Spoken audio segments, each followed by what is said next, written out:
Mm-hmm.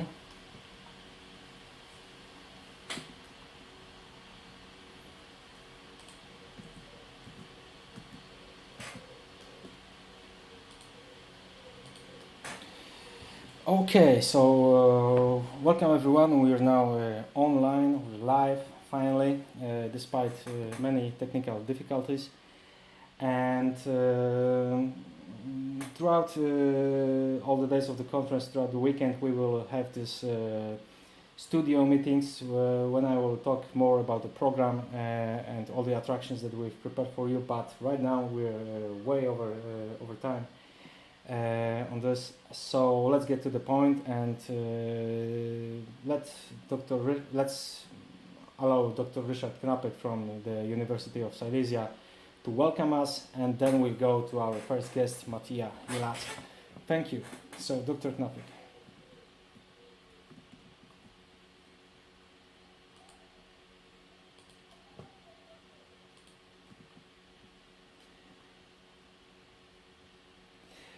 Yeah, but it's okay. It's the way it's supposed to be. We're streaming to YouTube.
This conference to figure it out.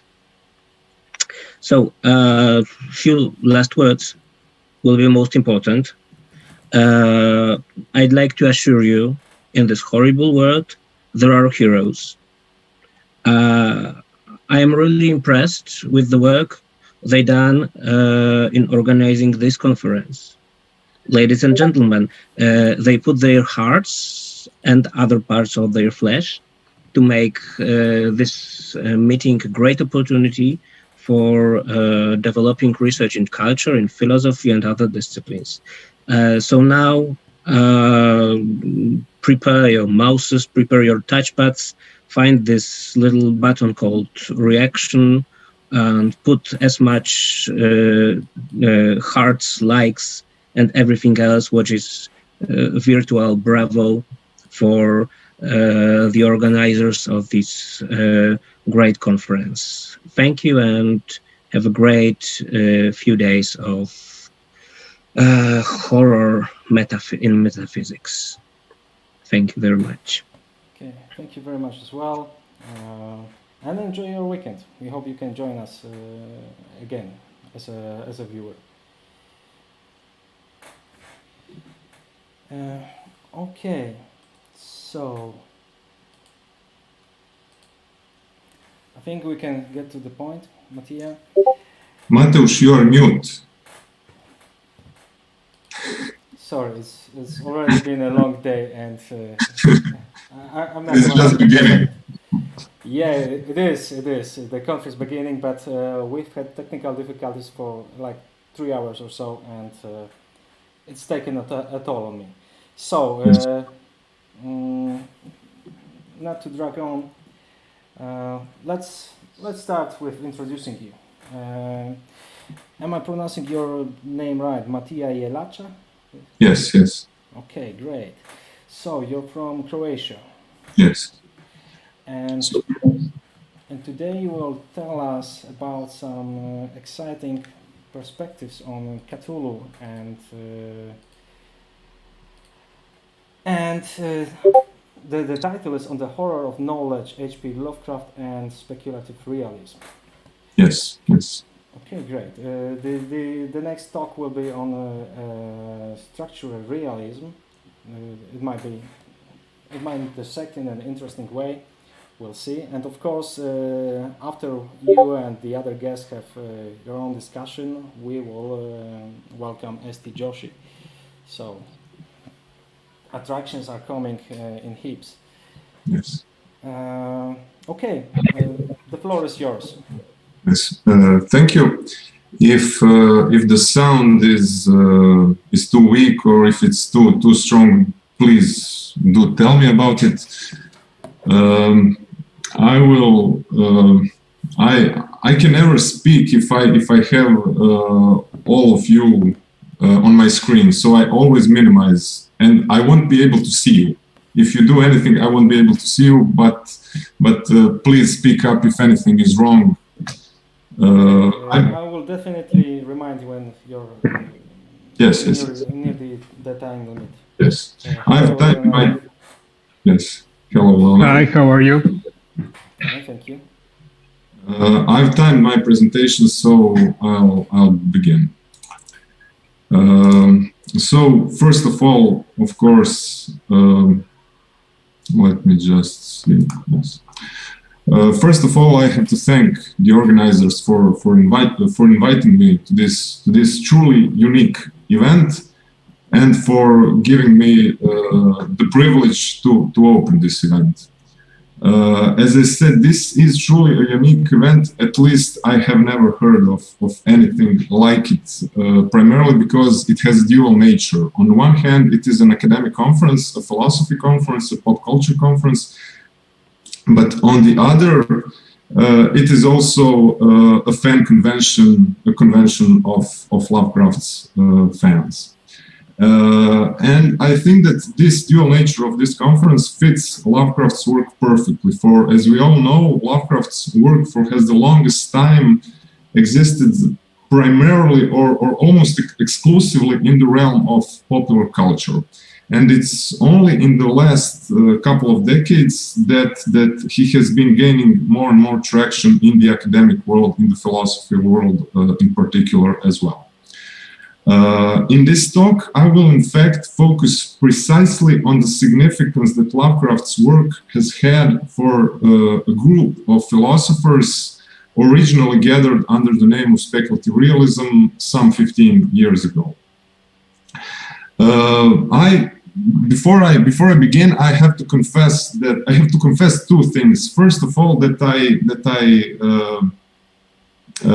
had my COVID shot today.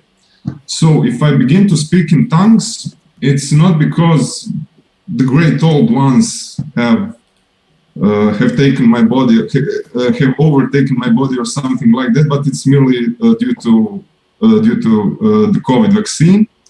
And the other confession I have to make is that I wasn't truly into Lovecraft before discovering speculative realism. It was precisely speculative realism that led me to Lovecraft. I was never really a fan of horror fiction, neither of a fan of genre fiction in general, neither of horror nor of SF.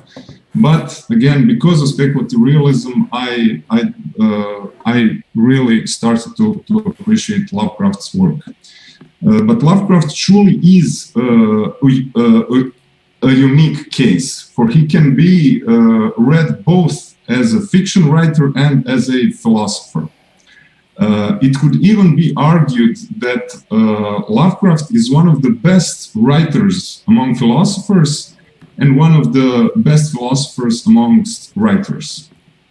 I will begin this talk with a brief introduction of speculative realism. So, it has been on the scene for at least 15 years, and I assume that we are all pretty much familiar with its main themes, its main figures, its main ideas, and so on. But given that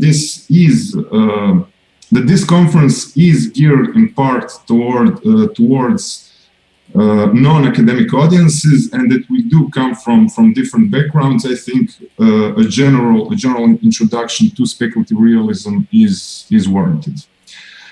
So, in the beginning, speculative realism was merely a name of a one-day workshop held at Goldsmiths College, London, in 2007. Only 4 philosophers participated in this event. They were Ray Brassier, who organized the event together with Alberto Toscano, Kentan Measu, Graham Harman, and Ian Hamilton Grant. The term speculative realism was chosen merely as a compromise umbrella term, with which all the 4 participants could agree upon, but none of them actually identified with it. What initially brought these 4 philosophers together was their shared rejection of what Kentan Measu named correlationism. And I will read from Measu's book, After Finitude, published in 2006 and translated in 2008, his definition of correlationism. So, I quote, "The central notion of modern philosophy since Kant seems to be that of correlation. By correlation, we mean the idea according to which we only ever have access to the correlation between thinking and being, and never to either term considered apart from the other. We will henceforth call correlationism any current of thought which maintains the unsurpassable character of the correlation so defined." Besides their shared rejection of correlationism, there was only one other thing these 4 philosophers had in common. And Graham Harman was the first to explicitly highlight this. I quote, "But also, I think there are some crucial commitments which Measu and Brassier share, which in turn, but also, I think there are some crucial commitments which Measu and Brassier share, which in turn, but also." So I think it would be counterproductive to try and square all of them together. So let me just briefly highlight these crucial similarities between Measu and Brassier. First of all, Brassier certainly shares Measu's account of correlationism. For both of them, all philosophy after Kant is correlationist. That is, based on the idea that it is not possible to think being and thought apart from each other, but only in correlation. However, it is crucial to emphasize that Measu and Brassier also agree on the causes of such a state of post-Kantian philosophy. Namely, they both hold that correlationism is a consequence of the inability of philosophy to confront the challenge placed before it by the advances of modern natural sciences. For Measu, the true meaning of the Galilean Copernican revolution in science consists, I quote, "in the paradoxical unveiling of thought's capacity to think what there is, whether thought exists or not. That is, it consists, I quote again, in the thought of thought's contingency for the world, and the recognition that thought has become able to think a world that can dispense with thought, a world that is essentially unaffected by whether or not anyone thinks it. The confrontation with such a notion of the contingency of thought instills in humanity's conception of itself and the cosmos," this is again a quote from Measu, "a sense of desolation and abandonment." In a similar fashion, for Brassier, a crucial aspect of the advance of modern science is the process of the disenchantment of the world. I must stress before I continue that this account of Brassier that I'm presenting here is 15 years old. It is basically, it is based on his book Nihil Unbound, and Brassier has moved significantly away from this stage of his work, but these are the ideas that he expounds in this book in his first and for now the only book that he has published thus far. For Brassier, a crucial aspect of the advance of modern science is the process of the disenchantment of the world.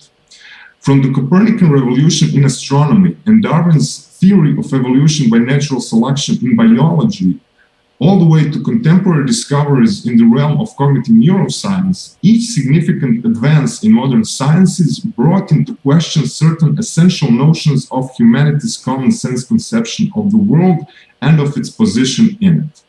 Such disenchantment, holds Brassier, constitutes a trauma for humanity's conception of itself and the world, and instills in it a sense of horror. So these two terms, trauma and horror, are derived from Brassier's work. So for both Meillassoux and Brassier, post-Kantian correlationism is nothing but an attempt of philosophy to evade the confrontation with this traumatic and horrifying account of the world which modern science articulates.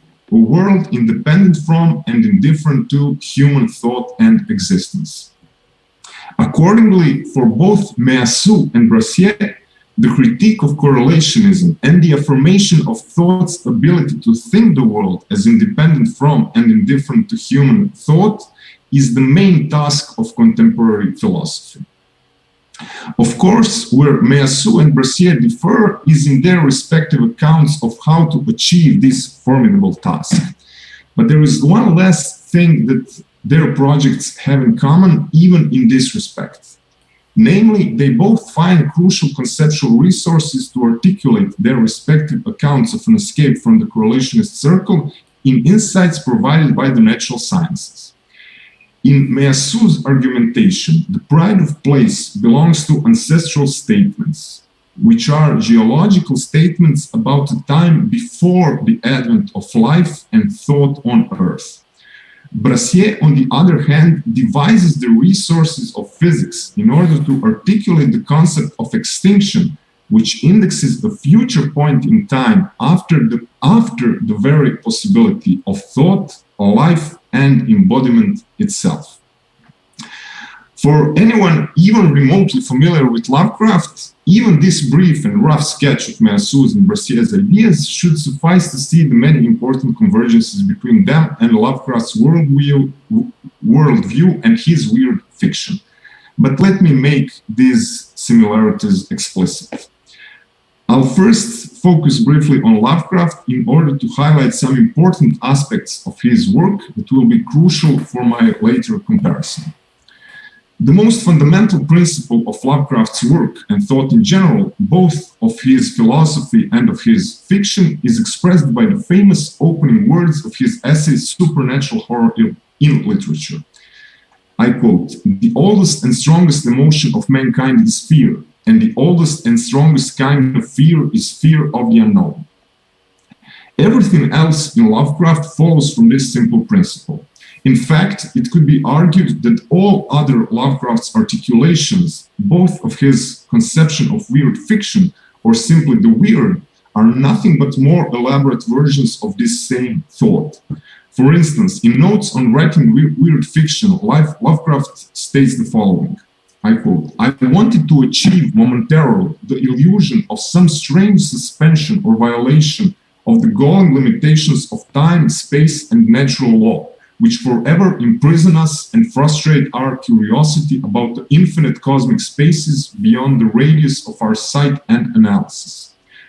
These stories frequently emphasize the element of horror because fear is our deepest and strongest emotion, and the one which best lends itself to the creation of nature-defying illusions. Horror and the unknown or the strange are always closely connected, so that it is hard to create a convincing picture of shattered natural law or cosmic alienage or outsideness without laying stress on the emotion of fear. However, if our picture of Lovecraft's conception of the weird is to be complete, one more detail has to be added. Weird for Lovecraft is synonymous not only with the unknown, but also with the unknowable, that which cannot be known, the impossible or the inconceivable. As Lovecraft simply states on another occasion, I quote, "The crux of a weird tale is something which could not possibly happen." However, while these quotes do clearly confirm that Lovecraft's conception of weird fiction rests on an inextricable link between the unknown, the unknowable, the impossible on the one hand, and fear or horror on the other, what we have yet to explicate is the origin of this emotion of fear or horror. In order to do that, it is necessary to quote extensively from Lovecraft's short essay, Time and Space. This essay provides the most perfect and the most beautiful expression of Lovecraft's cosmicism. And it is precisely due to, and I must confess that it's precisely due to such places in Lovecraft's work that I love him so much. So I quote from Time and Space. "Of the various conceptions brought before the human mind by the advance of science, what can be compared in strangeness and magnitude with that of eternity and infinity as presented by modern astronomy?"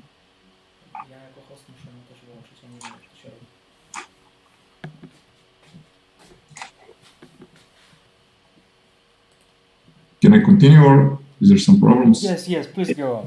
It's about the other channel. Oh, sorry. So, of the various conceptions brought before the human mind by the advance of science, what can be compared in strangeness and magnitude with that of eternity and infinity, as presented by modern astronomy? Nothing more deeply disturbs our subtle egotism and self-importance than the realization of man's utter insignificance, which comes with knowledge of his position in time and space. Life, or at least life upon the Earth and the other planets of the solar system, extends but a little distance, relatively speaking, into the past. Nor is the future prospect of much greater extent. In a few billion years, a mere second in eternity, the sun and planets must lose the heat bequeathed to them by the parent nebula and roll back, frozen and untenanted through space. Therefore, the very existence of life and thought is but a matter of a moment in unbounded time, the merest incident in the history of the universe. An hour ago we did not exist, in another hour we shall have ceased to be. Turning to the consideration of infinite space, we are no less paralyzed with thoughts beyond the reaches of our souls. In our own solar system, we discover the apparently boundless Earth to be a comparatively small planet. And in the immediate universe, we find the entire solar system but an inconsequential molecule. What then shall we think when we learn that all that universe is but one of an infinite number of similar star clusters, only the nearest of which are to be seen from our part of space? And besides all this, we must ever recall that space has no boundary, that the illimitable reaches of vacancy extend endlessly out beyond our sight or comprehension, perhaps beyond the apparently infinite region of the luminiferous ether and beyond control of the laws of motion and gravitation.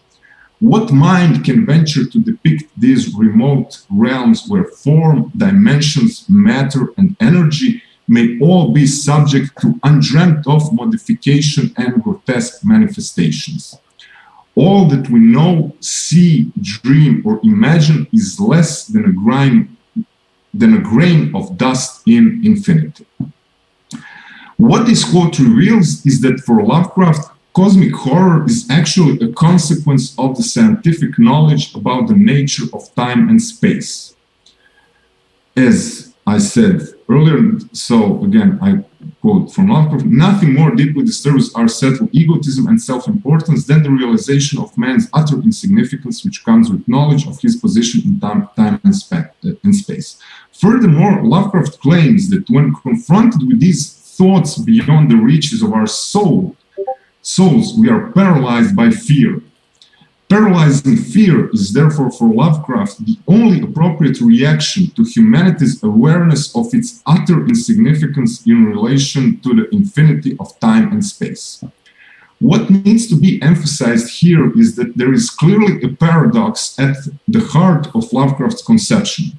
Namely, his cosmic horror, or the fear of the unknown, is actually a consequence of the known, of what is known. That is, of the knowledge of the world and our place within it that is revealed by the advances of modern sciences. So it was precisely the natural sciences that confronted humankind with its constitutive, cognitive, and physical limitations. And it is precisely by an encounter with the impossible, the unknown, unknowable, inconceivable phenomena that humanity becomes aware of its constitutive limitations, which in turn instills in it the sense of fear or horror, cosmic horror to be more precise. The similarities of Lovecraft's conception of cosmic horror to Meillassoux and Brassier's philosophical projects are pretty obvious. It's actually hard to tell where one ends and the other begins. Let me just briefly summarize them. So, at the basis of Lovecraft's cosmic horror is the very same idea which is also at the center of Meillassoux and Brassier's philosophical projects. The idea of a world independent from and indifferent to human thought and existence. Furthermore, just like Meillassoux and Brassier, Lovecraft sees the source of this idea in the advances of modern natural sciences, amongst other in astronomy and physical knowledge and physics knowledge of the infinite realms of time and space, in relation to which humanity is an utterly insignificant thing. Finally, for all three of them, the confrontation with such knowledge instills in humanity a sense of fear or horror. It could thereby be concluded that Lovecraft's significance for Meillassoux and Brassier lies in the fact that his weird fiction constitutes a literary articulation of the very same problematic nexus which these two philosophers postulate as the fundamental challenge to contemporary philosophy. However, this is not all there is to Lovecraft's relation to Meillassoux and Brassier. There is one other crucial aspect, both of Lovecraft's and their work, that has still remained in the shadows. Let me first focus again on Meillassoux and Brassier. So there is a strong dividing line between the two of them and the post-structuralist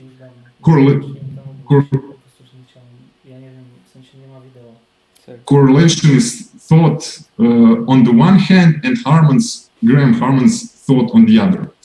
The reason why the advent of speculative realism was so enthusiastically received in the beginning was not only because of Meillassoux' diagnosis of correlationism, which seemed to perfectly describe the stifling state of philosophy and humanities in the wake of post-structuralism, but even more so, what felt is truly liberating about Meillassoux' and Brassier's thought was their more or less explicit promise that the correlational circle could be broken out of, and that knowledge of the world in itself was indeed possible. For me, this was always the great dividing line, as I said, between philosophy before and after speculative realism. The question of the possibility of knowledge in itself was always at the center of continental philosophy. But whereas most continental philosophy followed Kant's lead and answered this question in the negative, speculative realism was seen as opening an alternative and affirmative path. Lee Braver has, for the last couple of years, been developing a reading of the history of continental philosophy along these very lines. In his reading, at the heart of continental philosophy has always been the idea of thinking the unthinkable, grasping the ungraspable, or experiencing the impossible. Kant was again the one to have formulated this idea first. As is well known, Kant instituted a distinction between knowledge and thought. We cannot know that in itself, but we can think it. This distinction is crucial for Kant's system as a whole, and in particular for his account of the sublime. In Kant, the sublime denotes an encounter with phenomena which by their magnitude or power transcend our cognitive and physical faculties, thereby making us feel small and weak in comparison. However, while these phenomena transcend our faculty of knowledge, of understanding and sensibility, our faculty of thought, that is reason, transcends them as natural phenomena in turn. This is why, after an initial feeling of pain and or fear, the encounter with the sublime phenomena instills in us a sense of pleasure. According to Jean-François Lyotard, I quote, the aesthetic of the sublime is where modern art, including literature, finds its impetus and where the logic of the avant-garde finds its axioms. As Lyotard further clarifies, the feeling of the sublime results from the conflict between the faculty to conceive of something or reason and the faculty to present something or imagination. We can conceive of the absolutely great, the absolutely powerful, but any presentation of such an object appears sadly lacking to us. These ideas, for which there is no possible presentation and which therefore provide no knowledge of reality, Lyotard calls unpresentable. In light of this, Lyotard argues that the essence of modern art consists in an attempt to, I quote, present the existence of something unpresentable, showing that there is something we can conceive of which we can neither see nor show. This is the stake of modern painting. Lyotard further elaborates on this by claiming that in the case of painting, it will evidently present something but negatively. It will therefore avoid figuration or representation. It will be blank like one of Malevich's squares. With regard to literature, Lyotard names Proust and Joyce as examples of the aesthetic of sublime. I quote, the works of Proust and Joyce both allude to something that does not let itself be made present. In Proust, the thing that is alluded is the identity of consciousness, while in Joyce, it is the identity of writing itself. Ironically, I now finally return to Lovecraft. Ironically, it was precisely Lovecraft's rejection of the postulates of modernist literature, as described here, that made him the hero of speculative realist philosophers. But let me just briefly explain.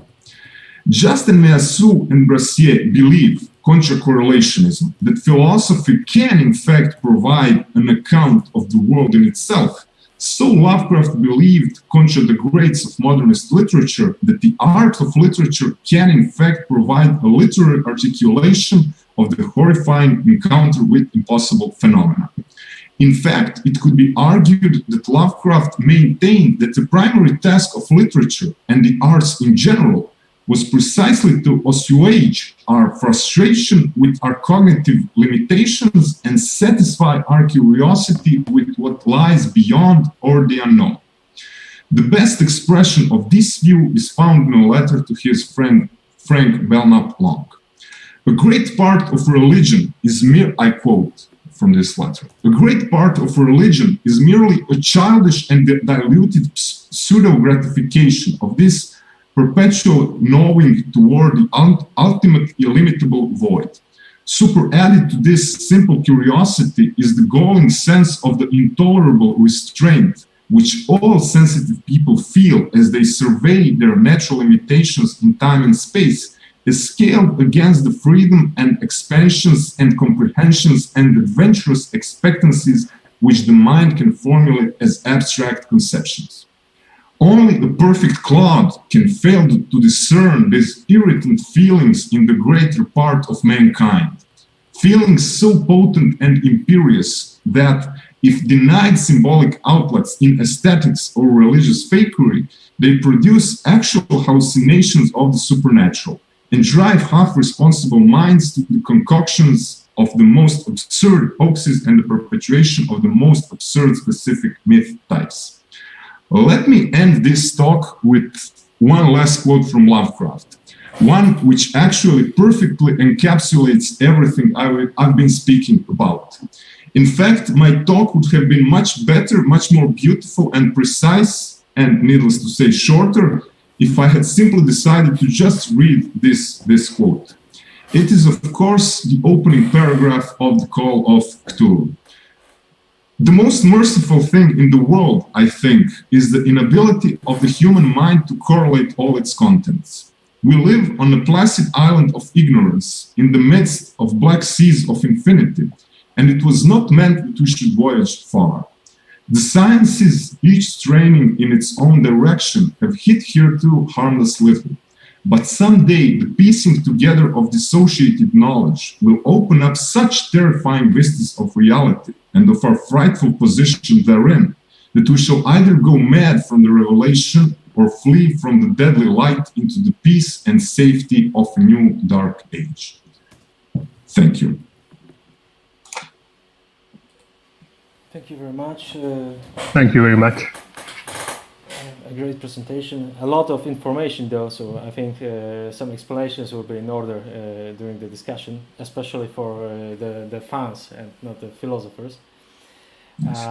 But we'll talk about it in a minute. And now let's go to Leonardo Arradiada Beltran.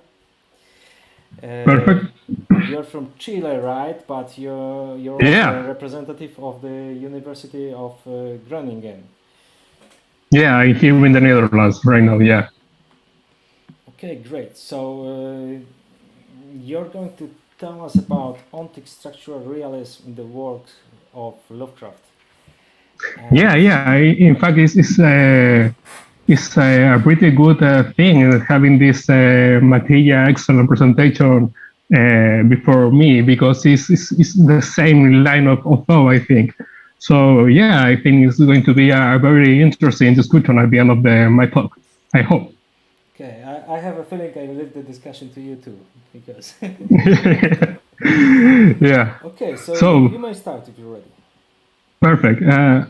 Well, first of all, thank you very much for inviting me to this wonderful conference. I'm pretty eager to show my work in front of the fans and in front of the philosophers. You are doing a marvelous work. You have St. George's, so it's going to be a unique opportunity to discuss about Lovecraft. So thank you very much for this opportunity. Well, I'm going to start. I want to show some slides.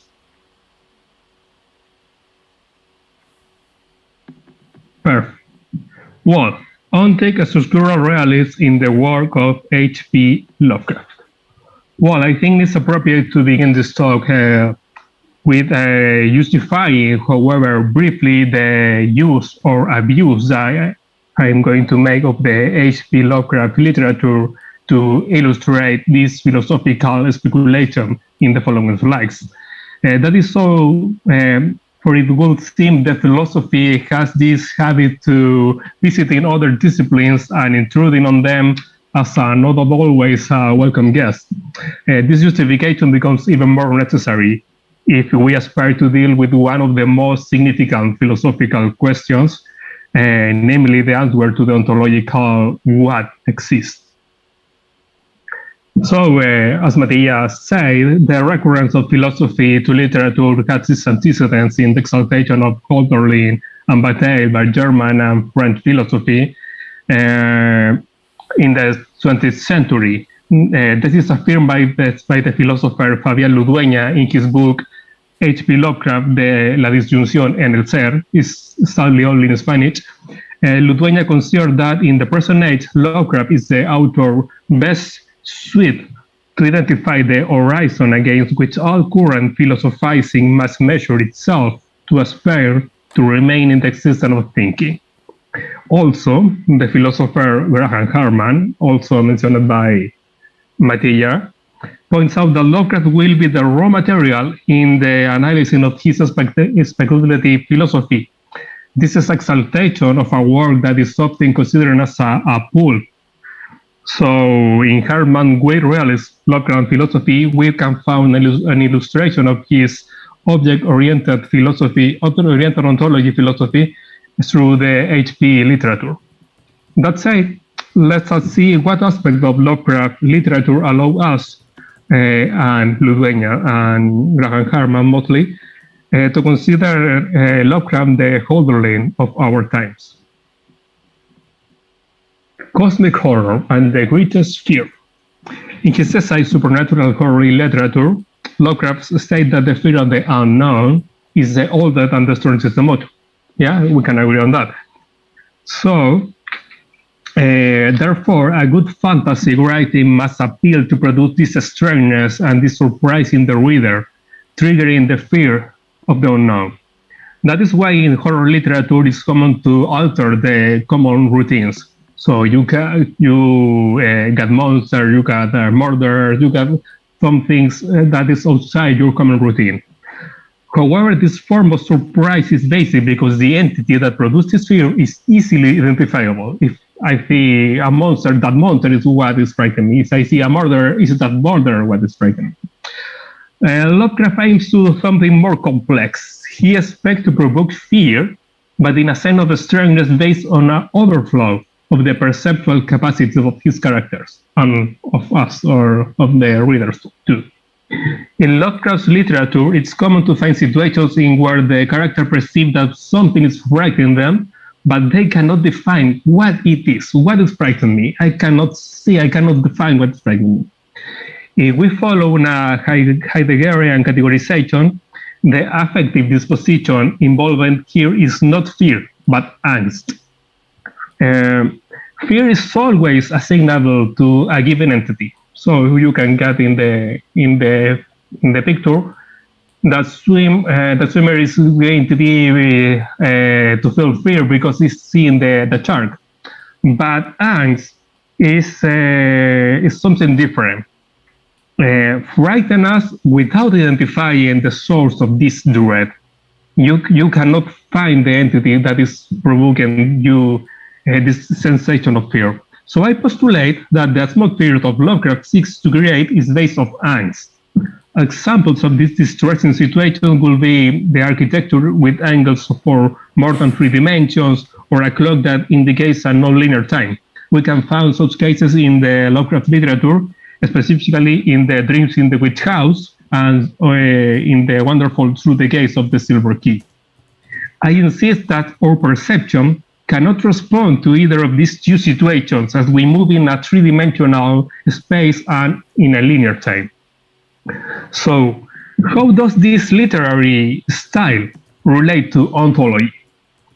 To do so, I think we must replace the ontological question, what exists, with the literary question, what frightens me? That is the question that the characters in the Lovecraft stories have. Well, ontological formulation of what frightens me. In everyday routine, no one in the right mind questions what exists.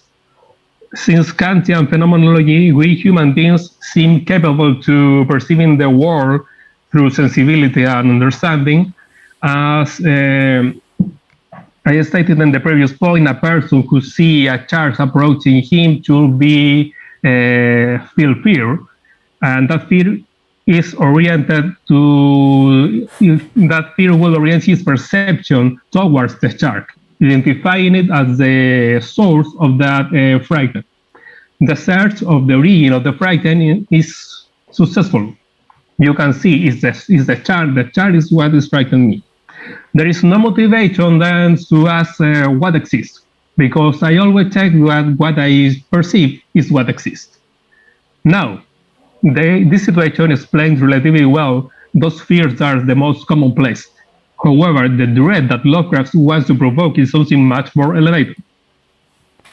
The affective environment that Lovecraft constructs overwhelms our perception. What frightens us is not an entity of this world. Not surprisingly, many stories occur in an uninhabited landscape, such as Antarctic environments of high-altitude peaks.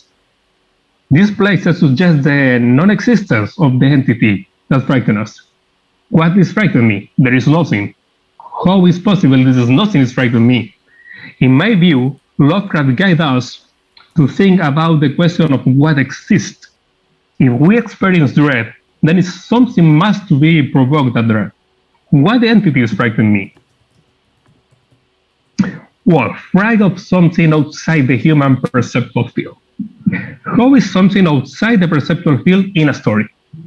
I will propose that Lovecraft use these stylistic strategies. Let us briefly review two of them, the saturation of qualifications and the suspension of the law of nature. The saturation of qualifications can be seen among other texts in the Call of Cthulhu.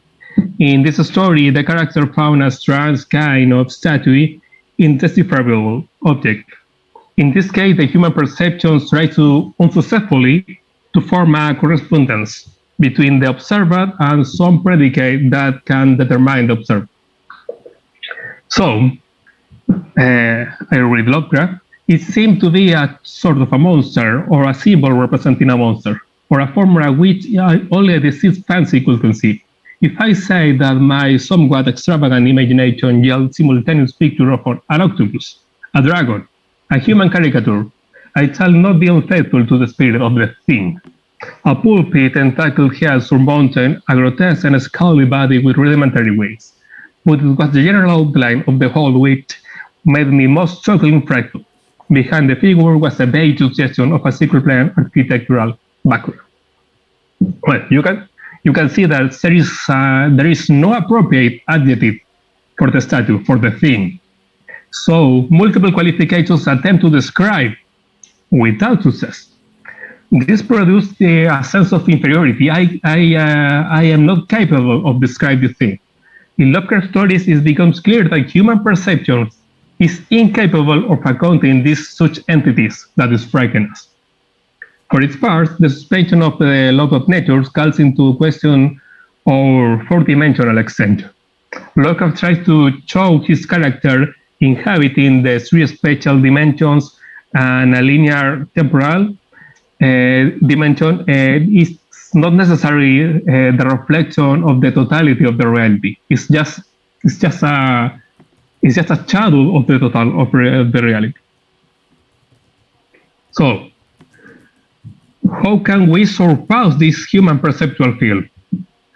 Here's where I'm going to start to use the idea of the multiple of Gilles Deleuze and Felix Guattari. What is the proper way to overcome the four-dimensionality perception? In 1,000 Plateaus, Deleuze and Guattari proposed that the multiple must be made, not by always adding a higher dimension, but rather in the simplest of ways, by a team of sovereignty, with the number of dimensions one already has available, always -1. The only way the ones belong to the multiple, always subtract. Subtract the unique form, the multiplicity to be considered. Right at n-1 dimensions, a system of this kind is called we call a rhizome. That is Deleuze and Guattari and 1,000 Plateaus. Well, in my opinion, this construction of this multiple erases the human perception dimensional limits. That is to say, as far the spatial dimension is concerned, in the sense of adding a fourth spatial dimension, because we live in the three-dimensional space, so our now height, length, and width, we remove this restriction through subtraction. So there is no more width, and there is no more length, and finally there is no more height. So we started with the 3 dimension, and we ended with 1 dimension, but with no differentiation. So this 1 dimension is more complete, and this 1 dimension is what I think Deleuze and Spinoza is called the multiple, because you have all the other dimensions. And at the start, you have only 3. For the temporal dimension, an analogous processes must be executed, but in this case, because the temporal dimension is a vector, you have to normalize that vector. But that division is in the end is also a subtraction. So the idea of the subtraction that Spinoza that Deleuze and Guattari is saying is analogous. So, to understand this multiple concept in the 1,000 Plateaus, I propose to see the concept of individual that Deleuze has in mind in his book En Medio de Spinoza.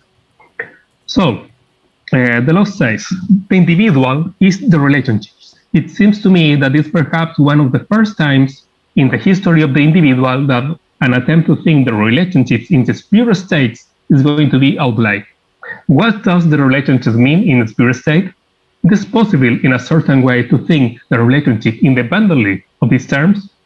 what does this relationship mean independent of the terms? Well, Deleuze is thinking here in a relation in the spirit state. Is obviously thinking in the calculus, in the differential calculus, when you have this study of the infinite, but it's not the important is not the items that are related, but the relation itself. I think Deleuze is thinking it's a system of relations. We have already said that constructing this multiple is a subtraction that confuses all the dimensions in one. So when you got this confusion, you lose your center because everything is the same. In this loss of center gives the confusion because it forbids any hierarchy. You don't have any dimension over the other. It's all the same. It's an horizon. The head is the direct, and this is pretty different.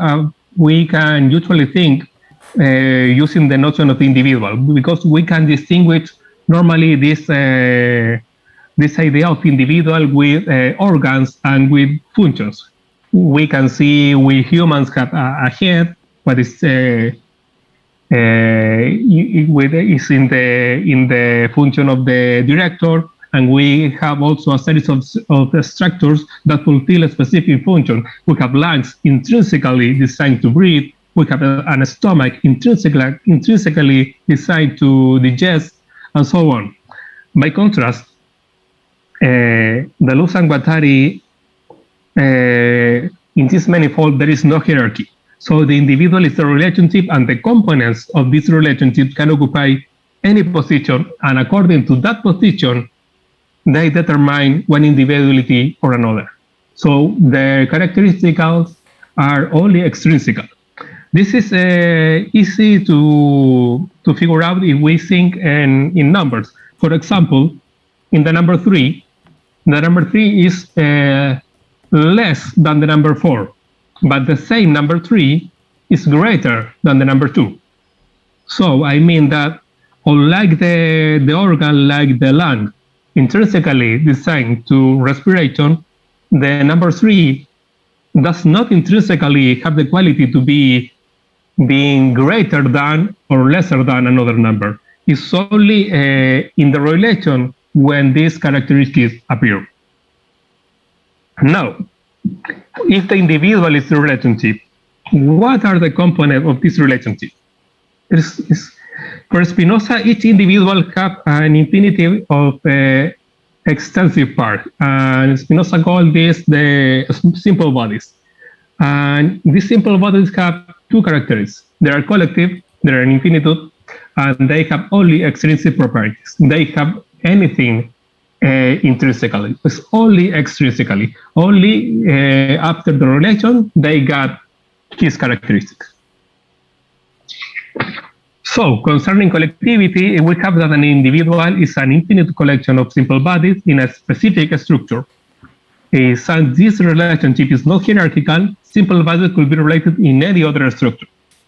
They must be, for each individual, is capable to be an infinite relational structure. On the other hand, the relationship between the simple bodies are only extrinsic, since they are born only after to be in this particular structure. Therefore, an individual is only an actualization of the infinite relationship of its simple bodies. Thus, what defines an individual is its structure, nothing intrinsically, only the form, the relation, the structure. This open a window to think in the end of the individual in the usual way we think. If what defines the individual is a structure, we can venture to say that the only thing that exists is the structure. In my proposal here is to connect this idea with a type of philosophical materialism called the ontic structural realism, the OSR. What does the OSR propose? The philosopher Bruno Borghi mentioned that OSR states that the ontology of the physical world must be reconceived in such a way that the pure structure are its basic entities. Pure structure. Objects and properties should be eliminated in favor of the structures.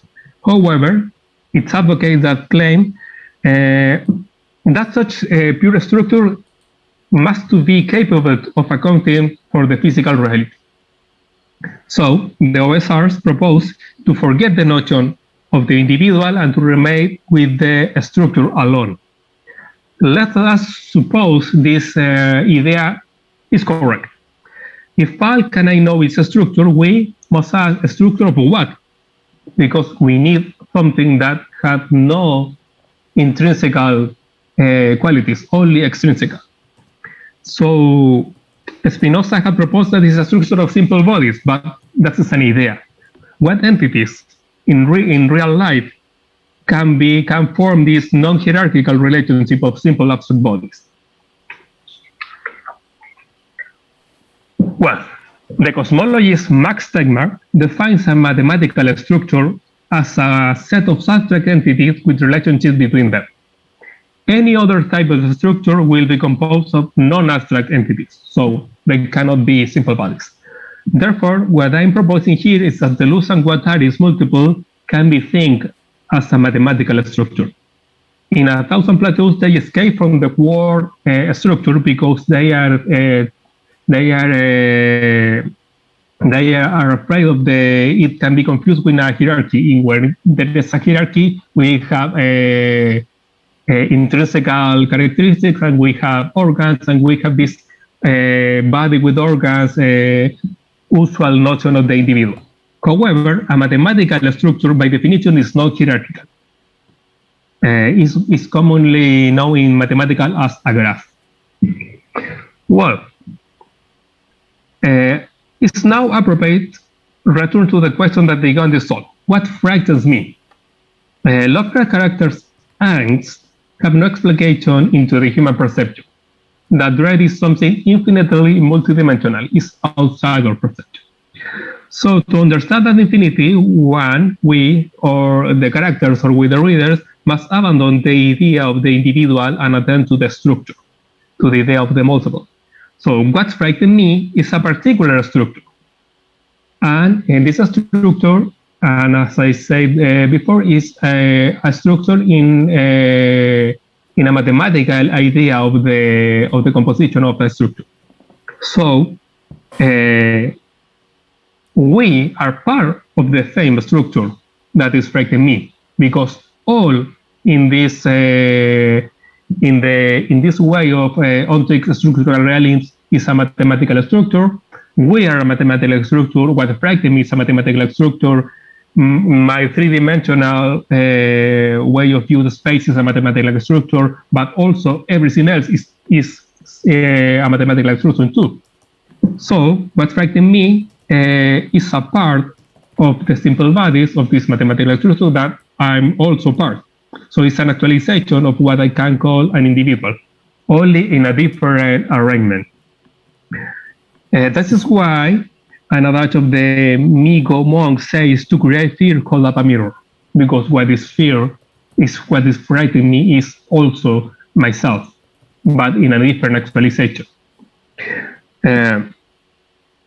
In the story of the Mountain of Madness, the Migo are described as made of a substance from outside the known times and space continuum. I dare to speculate that the Migo would be this mathematical structure, this infinite multiplicities. So, in conclusion, well, in this talk, it was intended to show that through Lovecraft's work it's possible to illustrate a form of ontological reality. It was postulated that Lovecraft's literature makes it possible to exemplify an ontology oriented toward relationships and not toward entities.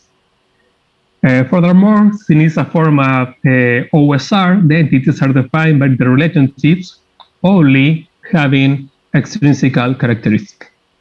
So, thank you very much. I'm eager to discuss this presentation.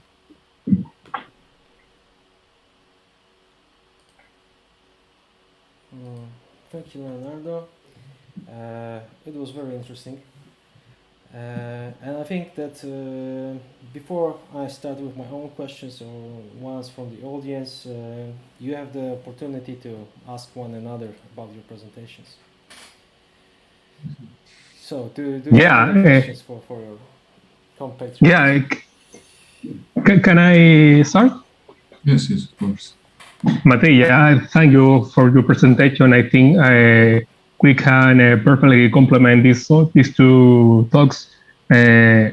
I found especially interesting this idea of the sublime, the content sublime. And if I remember well, there is a two kind of sublime. One is the sublime of the mathematics, another is I forgot the other kind of sublime. And this kind of sublime of the mathematics can be in any way related to this idea of the reality is in the end mathematical structuring where are all the same and where there's no hierarchy, only relation that can configure one space, one individual or another. There is a possible link in this sublime mathematical with the idea of the Kantian philosophy and the idea of this French philosophy with Deleuze reading Spinoza. Is that possible? Is that doable? Yes, of course. So the sublime, in Kant, there is the mathematical sublime and the dynamical sublime. And the mathematical sublime simply denotes that which is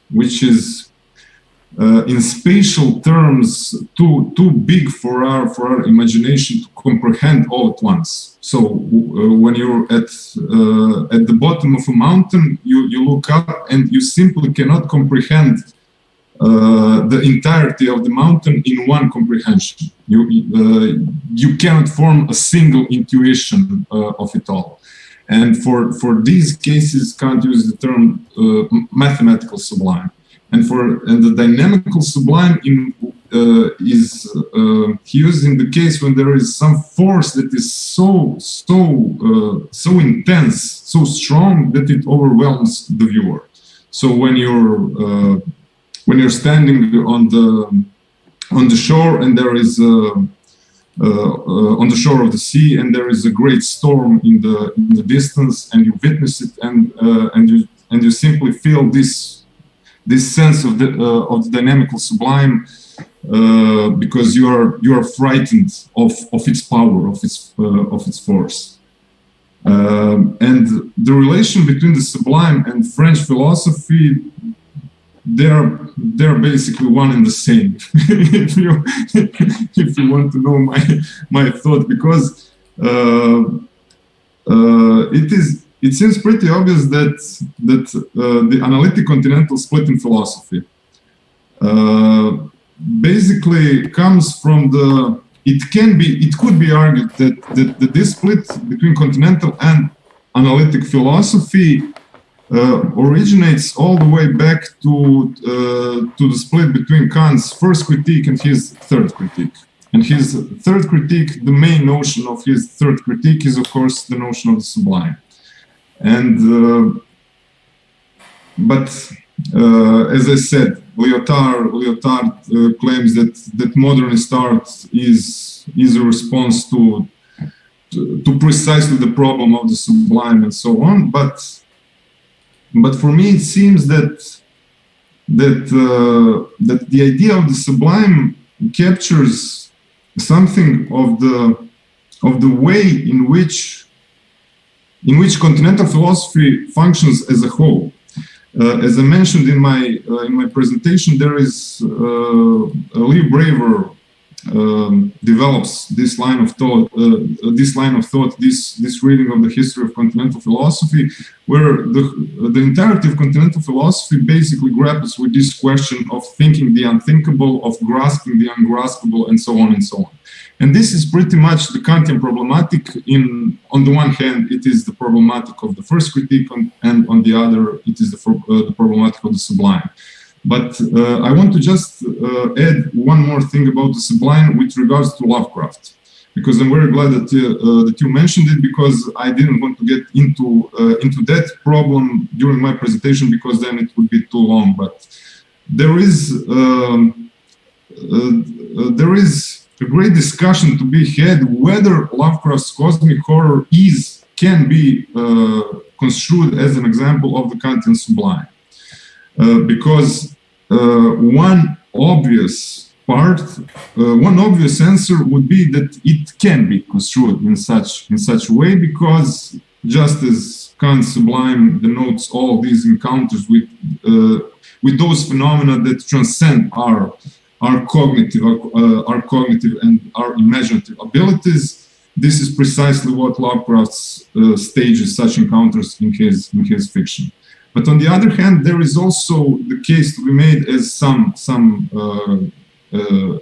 theorists argue, that Lovecraft's cosmic horror is not a case of the sublime, precisely because it lacks the positive element that there is in Kant. So in Kant, we are first afraid when we witness something that transcends our cognitive faculties, but we transcend it by way of our reason, our capacity for thought, and in light of this, we feel some pleasure.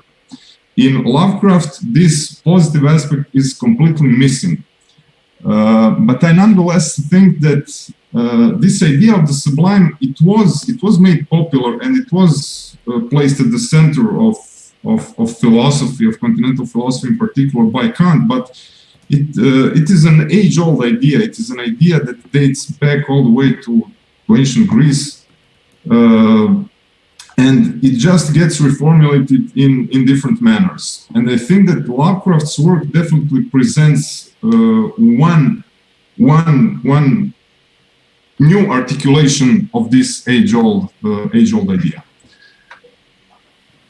Yeah, wonderful. I maybe this sublime is so overwhelming. There is a link between the study of the sublime and the born of the study of the calculus in mathematics, because the calculus is created to study the infinite also.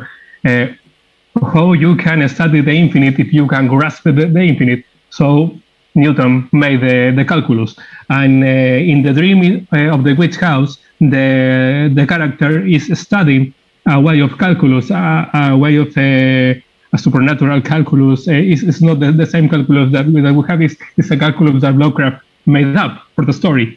But in this study of this kind of calculus, when you study this infinite, this overwhelming reality, if you are studying the infinite, you need to be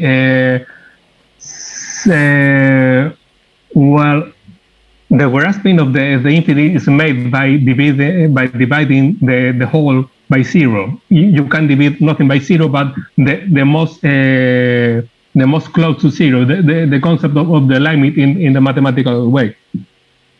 So you have to have in mind always that the important is not the element in the relation, but the relation itself. That is what a differential calculus are studying. You are more interested in the way that the items are related, but the items itself. So I think that that boom of the study of the infinite, using this calculated in the Lovecraft stories, can be illustrate this minution, this sense of inferiority that we humans in a not transcendental state have in front of the reality. I don't know what you think about. No, it's. I must confess that I'm pretty ignorant of mathematics in general. So when you start talking about math, I can follow to some extent. I can see where you're going and the points you want to make, but it would be hard for me to to contribute in any meaningful way to the discussion. So, but I wanted to ask a question now that you mentioned this Lovecraft story where the character develops some form of calculus. It would be great if we could determine that this kind of calculus is precisely that it corresponds to some manner to the mathematics of the less than what there is 1,000 plateaus. So, have you perhaps been able to establish some similarities between them, or there is none? I guess there is none. So just yes, there is a link in that story and the concept of the mathematics in 1,000 plateaus.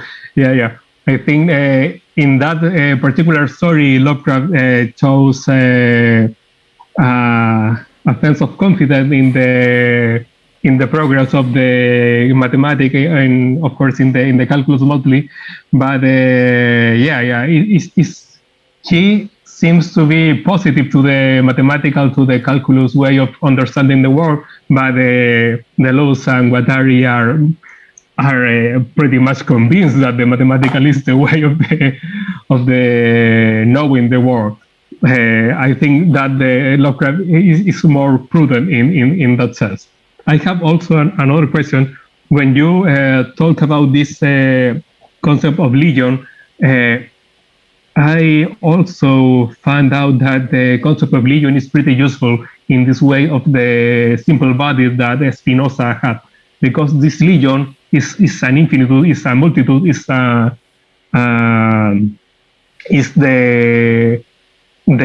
multiple simple bodies that I want to show in the Spinoza. Spinoza called that the material of pure model is material that is only is material with no intrinsic characteristic, and is multiple, is infinitude, so is in a way can be think as a legion. And the allusions of the Lovecraft in 1,000 plateaus also are connected to the concept of legion. I find that probably can be related with when you're talking, because you also talk about this legion concept. Legion. Yeah. I don't recall mentioning that. No. No. It might be some. It might. I think it's near the end of the talk. It might be something from Lovecraft's quotes or something, but not as a specific notion that or concept that I use in the interpretation. Okay. Well, but I think that the ultimate legion is the infinite, because greater the legion is more close to the concept of the infinite.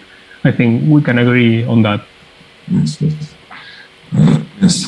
Regarding your talk, it was really, it was quite, quite surprising to me to even see the title of your talk. Because the only thing that ontic structural realism, the only thing I know about, I haven't read, I must confess, my ignorance on this account also. The only thing I know about ontic structural realism, and I hope I'm not wrong even in this case, is James Laidman's book and Dan Ross's book, Everything Must Go. Yeah. And this is again through my engagement with Brassier and his work and so on.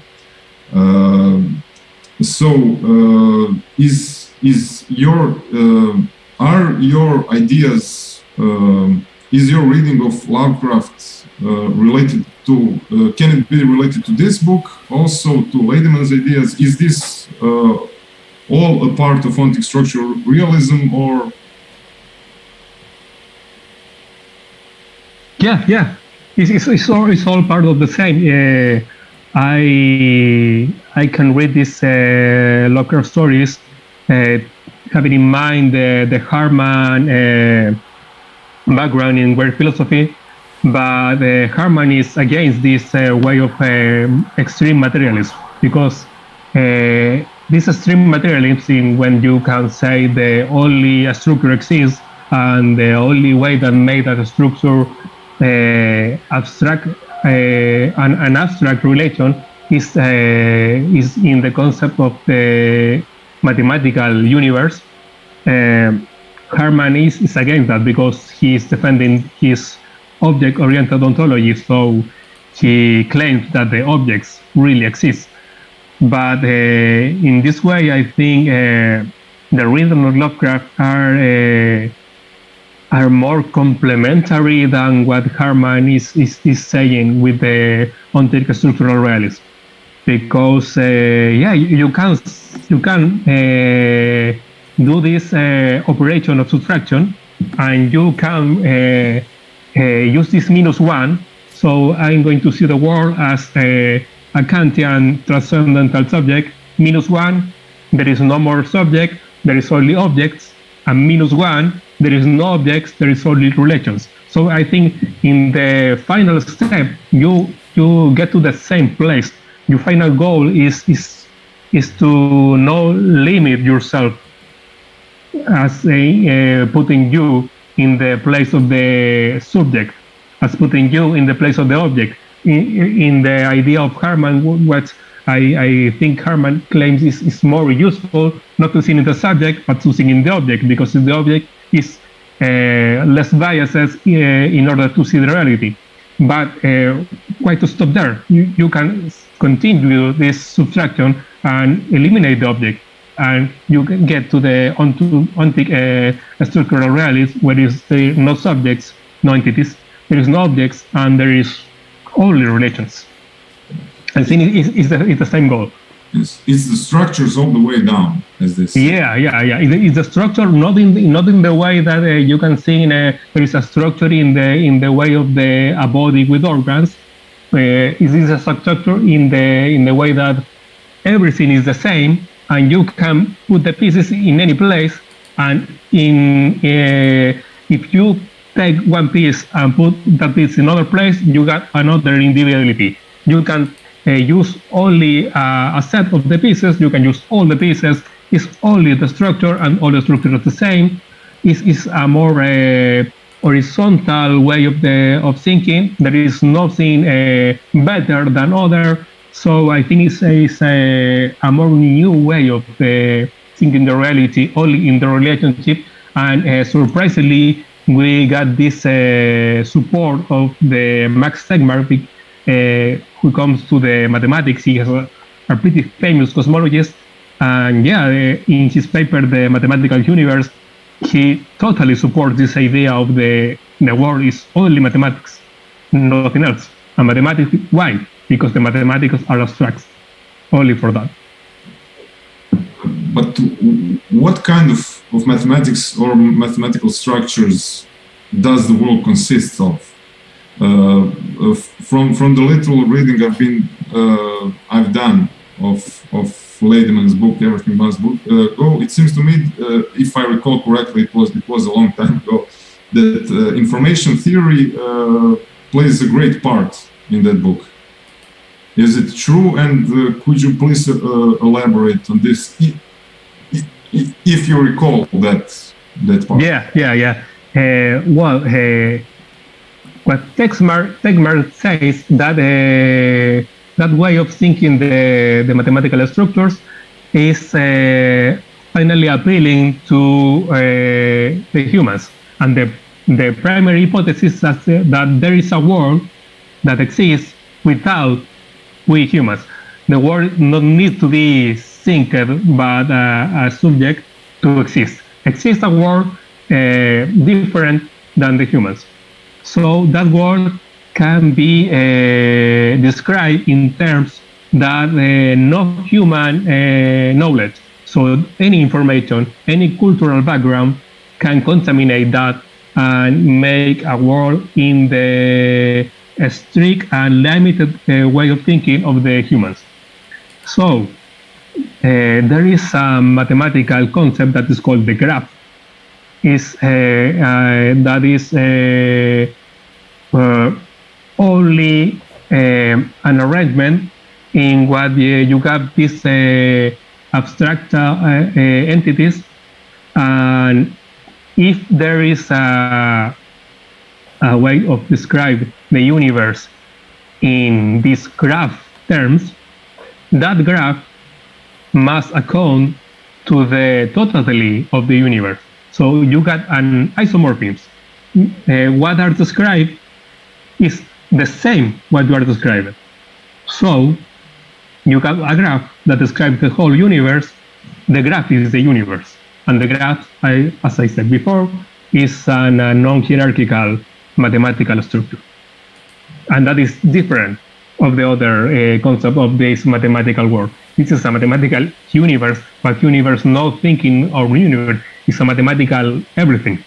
That is called from, in the usual term, is called the TOT, the theory of everything. Yeah. One other question, I have only one other question for you, which is unrelated to your presentation, but to your other work. So, if I understood correctly from your short biography, you're doing a PhD or writing a book about computers' capacity to create art. Yeah. I'm pretty connected with algorithms and with mathematical functions. Yeah. So I'm here in the Netherlands studying the same. This is also a mathematical boost in the artwork. And yeah, it's pretty interesting. I think I wish Lovecraft can be here present to see these tales that we have computer-generated stories. I'm pretty sure that he can add something to that. Those stories, if they ever happen, they will truly be horrifying. No, they already happened. Yeah. I'm working with algorithm with make that kind of stories, and you got something a pretty nice story, and you got in other cases a pretty horrifying and make you think in the sublime mathematical of infinity. Yeah. Yes. Thank you. Thank you, Matija. If I might intrude for a moment. Fascinating discussion. I think it could last for an hour more or so. But we have some questions from the audience. There's a few of them, and I don't think we have time for all of them. So let's start with one for Leonardo. Do you think the Lovecraftian perspective of reality is a way to understand the universe from a non-anthropomorphic point of view? You've talked about this already a bit, but maybe if you can say something about a particular story or something like that. Sorry, I can't get the can you please read the question again? Okay. Do you think that the Lovecraftian perspective of reality is a way to understand the universe from a non-anthropomorphic point of view? Yeah, totally. When you show that the human capabilities are so limited, you are forcing the reader to think there is something more than human, and you can try to see that maybe an alien is more than human, maybe a witch is more than human, and you can make this way through the Lovecraft literature, looking for non-human entities that can see the universe, the reality in different ways. But after you made that way, you can think, yeah, maybe that is not more than human. Maybe it's just different than human. Yeah, you can think, well, I'm a human. I can see this kind of reality. This is an alien. This can see this kind of reality. But maybe we can give some interest in the objects, as Herman said. Maybe these objects see the world in different ways. Maybe the other living beings. You can think even in Lovecraft is pretty much in the pulpy, in the octopus, and there is a total actual discussion about this. The octopus is an alien. Why the octopus got 8 brains? I think it's totally make you think in the world in a way that you are not the center. The human is not the center. The human is just you, and there is other, and these other are no minus than you, are no lesser than you, are different. And I think this world keeps appearing different. You can try to erase this limit in what is a human, what is an animal, what is an alien, what is a monster.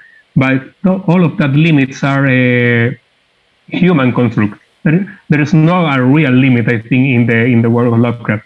There is just a continuous. There is just everything is the same, and that I think is a pretty much interesting way to read Lovecraft. Also, if you have in mind all this polemic about the racism in the life of the author, because the stories are making you think that the others are your semihans, and that is totally against the racism, totally against the discrimination. I think it's a pretty encouraging way of reading Lovecraft in the 21st century. Okay, thank you. And actually, I have a question of my own, or rather a remark, maybe a bit comment on both of you. Mattia, you've mentioned the sublime not having a positive aspect in Lovecraft's writing, but when I heard that, the first thing that came to mind was the quest for unknown Kadat, my favorite Lovecraft story. And in the story, there's this spoiler alert: it's Kadat is Boston, right? But in the character's imagination, it is so beautiful and so perfect that it becomes something completely incomprehensible. So maybe that would be the sublime seen as a positive. And on another thing about Randolph Carter, in the later story, through the gates of the Silver Key, he views his different lives, different bodies and so on, and so I think that would be a structure, his different incarnations and so on, but he still has this feeling of being an individual throughout it all, I think. So maybe the mind could be seen as an integrating aspect that makes all the structures an entity, maybe. So I don't know if you want to discuss it together or... I'll just briefly comment on your comment on the sublime. With Kant, it's merely a terminological issue. So in Kant, this positive element in the sublime consists in humans' awareness that it can transcend with the capacity of thought or reason that which it cannot comprehend with understanding and imagination. So this is the positive. This is why in Kant there is a positive feeling. There is a feeling of pleasure because man becomes aware of that he transcends by his thought nature, and this example that you mentioned. So there is a positive feeling, but there is also the inability of the human soul. He is of this character. So if I understood correctly, he is confronted with something that is so beautiful that it overwhelms him, and that he is incapable of grasping. So this is a positive feeling, but he is nonetheless still left unable to comprehend. He still remains at that negative level, as far as I understand the situation. Yeah, I about the Randolph Carter story. Yeah, I totally agree. When I read Through the Gate of the Silver Key, I see Randolph Carter looking at different kind of structures when he's seeing these different kind of dimensions, different kind of words, different and multiples actualization of himself. And you mentioned that Randolph Carter is still an individual, and how he can be an individual if he is in front of these different kind of actualizations. Well, I think it's for the same. So you can see that different kind of individual, the different kind of structures that are also you, but in a different way, in a different dimension, a different universe, a different time. So if you forgot that you are an individual, you cannot see that. Because if you forgot that you are an individual, if you really overcome this human way of seeing the world, you can to dissolve in this total abstract relation of simple bodies. So in that case, you are seeing all, but you are also seeing nothing. So it's maybe you can illustrate this with the composition of music. When you got this scale of the notes from the for composing music, yeah, the sounds are just sounds. It's just one thing, and you artificially make one note, make the C, the D, the E, the F, the G, and so on. But yeah, if you don't make the differentiation, you can't compose the music, because the computer is based in that kind of differentiation. It's the same what Randolph Carter is seeing. Randolph Carter is seeing this different kind of multiple universities, this multiple kind of or universe, sorry. But he cannot forget that he's an individual, because in the moment that you forgot that you are an individual, you are nothing. You are confused with this universe that's surrounding you. The only way to see, for us humans, is the human perceptual way to see. We can overcome that. We can think in another ways of thinking, but we cannot actually grasp it. We can think in a hypercube, but we only get the cube. We can think in a cube of six of n dimension, but we cannot see that. We have to embrace our limitations, but having in mind that we are a limited subject that is incapable to know the whole universe, the whole structure that is housing us. Okay, thank you very much.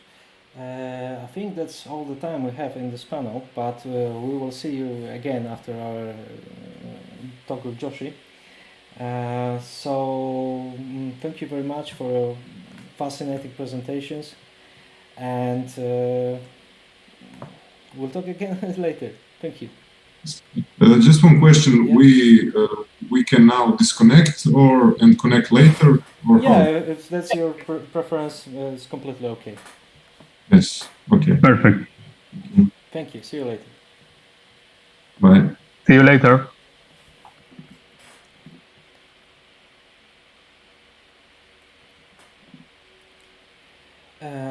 And a message to our viewers. Sorry for not asking all your questions. As you have seen, the discussion was quite intense. We will return after a short break in 10 minutes or so, and at 8 a.m. p.m. Sorry, St. Joshua will join us. So see you in 10 minutes, in 20 minutes. Thank you.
Or not yet?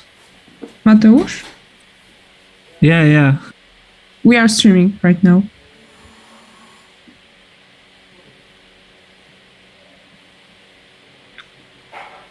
Right.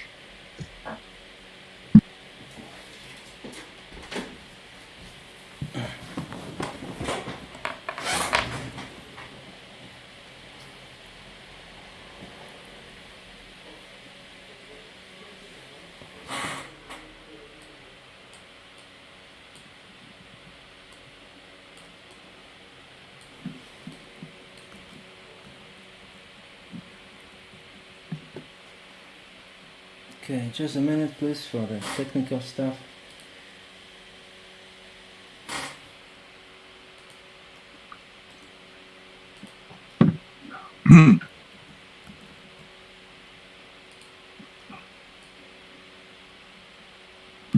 Yeah, we have to put the stream on, just to be visible on YouTube. But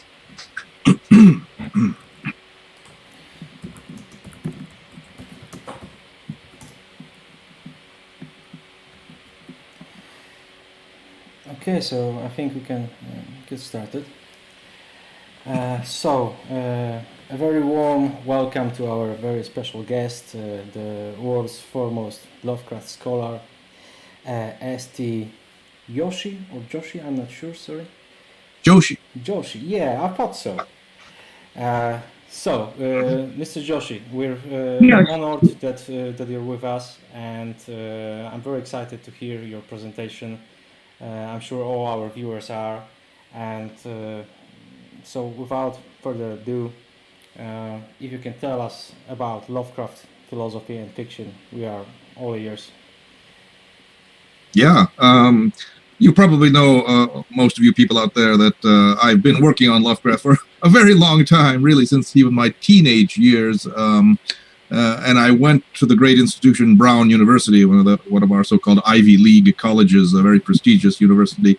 Not because it was a great university, although it is, of course, but because all the Lovecraft's papers and manuscripts and things, or many of them, are there, and I was able to do a lot of work on his work there, and in addition to actually editing his texts, I have also tried to do some interpretation of his work, and I thought for many years I've believed that a philosophical interpretation of Lovecraft is a very strong way to go in terms of looking at his work. That's because Lovecraft himself is one of the relatively few creative writers in literary history, so far as I can tell, who has in fact articulated a very complex and detailed worldview, which in my estimation structures his entire literary work. This worldview, which underwent significant modifications over the course of his life, is embodied not so much in a few philosophical essays, but in tens of thousands of his letters, published or unpublished, in which he tirelessly defended or debated points of philosophy and conduct with many colleagues of all different varying temperaments and beliefs. The basic essence of Lovecraft's philosophy is atheistic materialism. He consciously looked back to the ancient materialists, the Greek atomists, Leucippus and Democritus, and also Epicurus, as the pioneers of the world views he espoused. At times, he also appealed to French and English philosophers of the 18th century, Voltaire, D'Alembert, Diderot, Hume, and others, but there's little evidence that he was terribly familiar with these particular thinkers. In fact, the foundation of Lovecraft's philosophical view is science. From the age of 8 onward, he exhibited a fascination with the sciences, particularly chemistry and astronomy at an early age, but then later on, physics, geology, paleontology, and many others. He embraced Darwin's theory of evolution, especially as embodied in the work of such philosophers and biologists as Thomas Henry Huxley and Ernst Haeckel, the German writer who wrote a book called The Riddle of the Universe in 1899, which was very influential on his thought. In the 1920s, he was disturbed by the findings of Einstein's theory of relativity, which seemed to undermine many of the principles of 19th century materialism. But in due course of time, he reconciled Einstein as well as Max Planck's quantum theory with a modified materialism that bore some resemblance to the thinking of such philosophers as Bertrand Russell and George Santayana, whose work he did read. I believe, however, that atheism is at the center of his philosophical vision. He maintained that he had become an atheist no later than the age of 12. His reading of Friedrich Nietzsche around 1919 probably cemented his atheism. And in 1932, he explained his attitude in a letter to Robert E. Howard. I certainly can't see any sensible position to assume aside from that of complete skepticism tempered by a leaning toward that which existing evidence makes most probable. All I say is that I think it is damned unlikely that anything like a central cosmic will, a spirit world, or an eternal survival of personality exist. They are the most preposterous and unjustified of all the guesses which have been made about the universe, and I am not enough of a hair-splitter to pretend that I don't regard them as errant and negligible moonshine, moonshine just being a slang term for nonsense. In theory, I am an agnostic, but pending the appearance of rational evidence, I must be classed practically and provisionally as an atheist. The chances of theism's truth being, to my mind, so microscopically small, I would be a pedant and a hypocrite to call myself anything else. In my view, it was atheism that is the heart of what he referred to as indifferentism, that is, the plain fact that the human race and all earth life are of complete inconsequence to the universe at large, whose immensity, both in space and in time, renders us utterly insignificant. If any of the religions of the earth were true, then humans could appeal to a god as the special objects of his attention and benevolence, and thereby gain some sense of their significance in a boundless cosmos. But there is no god, so this comforting fantasy must be abandoned. We are alone in the universe, with no one to care about our fate. A second ago in cosmic time we did not exist. A second hence we shall have ceased to exist. In his ethics, Lovecraft attempted to evolve a system whereby the meaninglessness of the cosmos and of our place in it is tempered. One method he chose is an appeal to tradition. Lovecraft himself was ardent in his quest for tracing the past in the form of concrete relics of antiquity, whether it be in his own native city of Providence, Rhode Island, which could trace its history back to the 17th century, or to other areas along the eastern seaboard of the United States, whose historical riches he sought out repeatedly in a series of travels conducted with enthusiasm, in spite of his meager financial resources. It is a great shame, of course, that Lovecraft did not get over to Europe and England particularly, because he admired those profound and ancient cultures tremendously. Lovecraft was at times inconsistent in his ethics, however. On occasion, he properly recognized that this appeal to tradition was merely a subjective solution to ward off a sense of cosmic insignificance. On other occasions, he recommended it to everyone. In a poignant utterance, he once wrote, "The past is real. It is all there is." Sounds like a famous quotation by William Faulkner, but Lovecraft obviously involved his independently. The present, in his view, was a thin, intangible line separating the past from an unknowable future. Only the past affords a stable anchor of fixity. At his best, he understood that this devotion to tradition was the only means by which he personally, as an atheist, could gain some semblance of meaning in his life. And here's a quotation. "Religious people seek a mystical identification with a system of hereditary myths, whereas I, who am non-religious, seek a corresponding mystical identification with the only immediate, tangible external reality which my perceptions acknowledge, that is, the continuous stream of folkways around me. I follow this acceptance purely for my own personal pleasure, because I would feel lost in a limitless and impersonal cosmos if I had no way of thinking of myself except as a dissociated and independent point."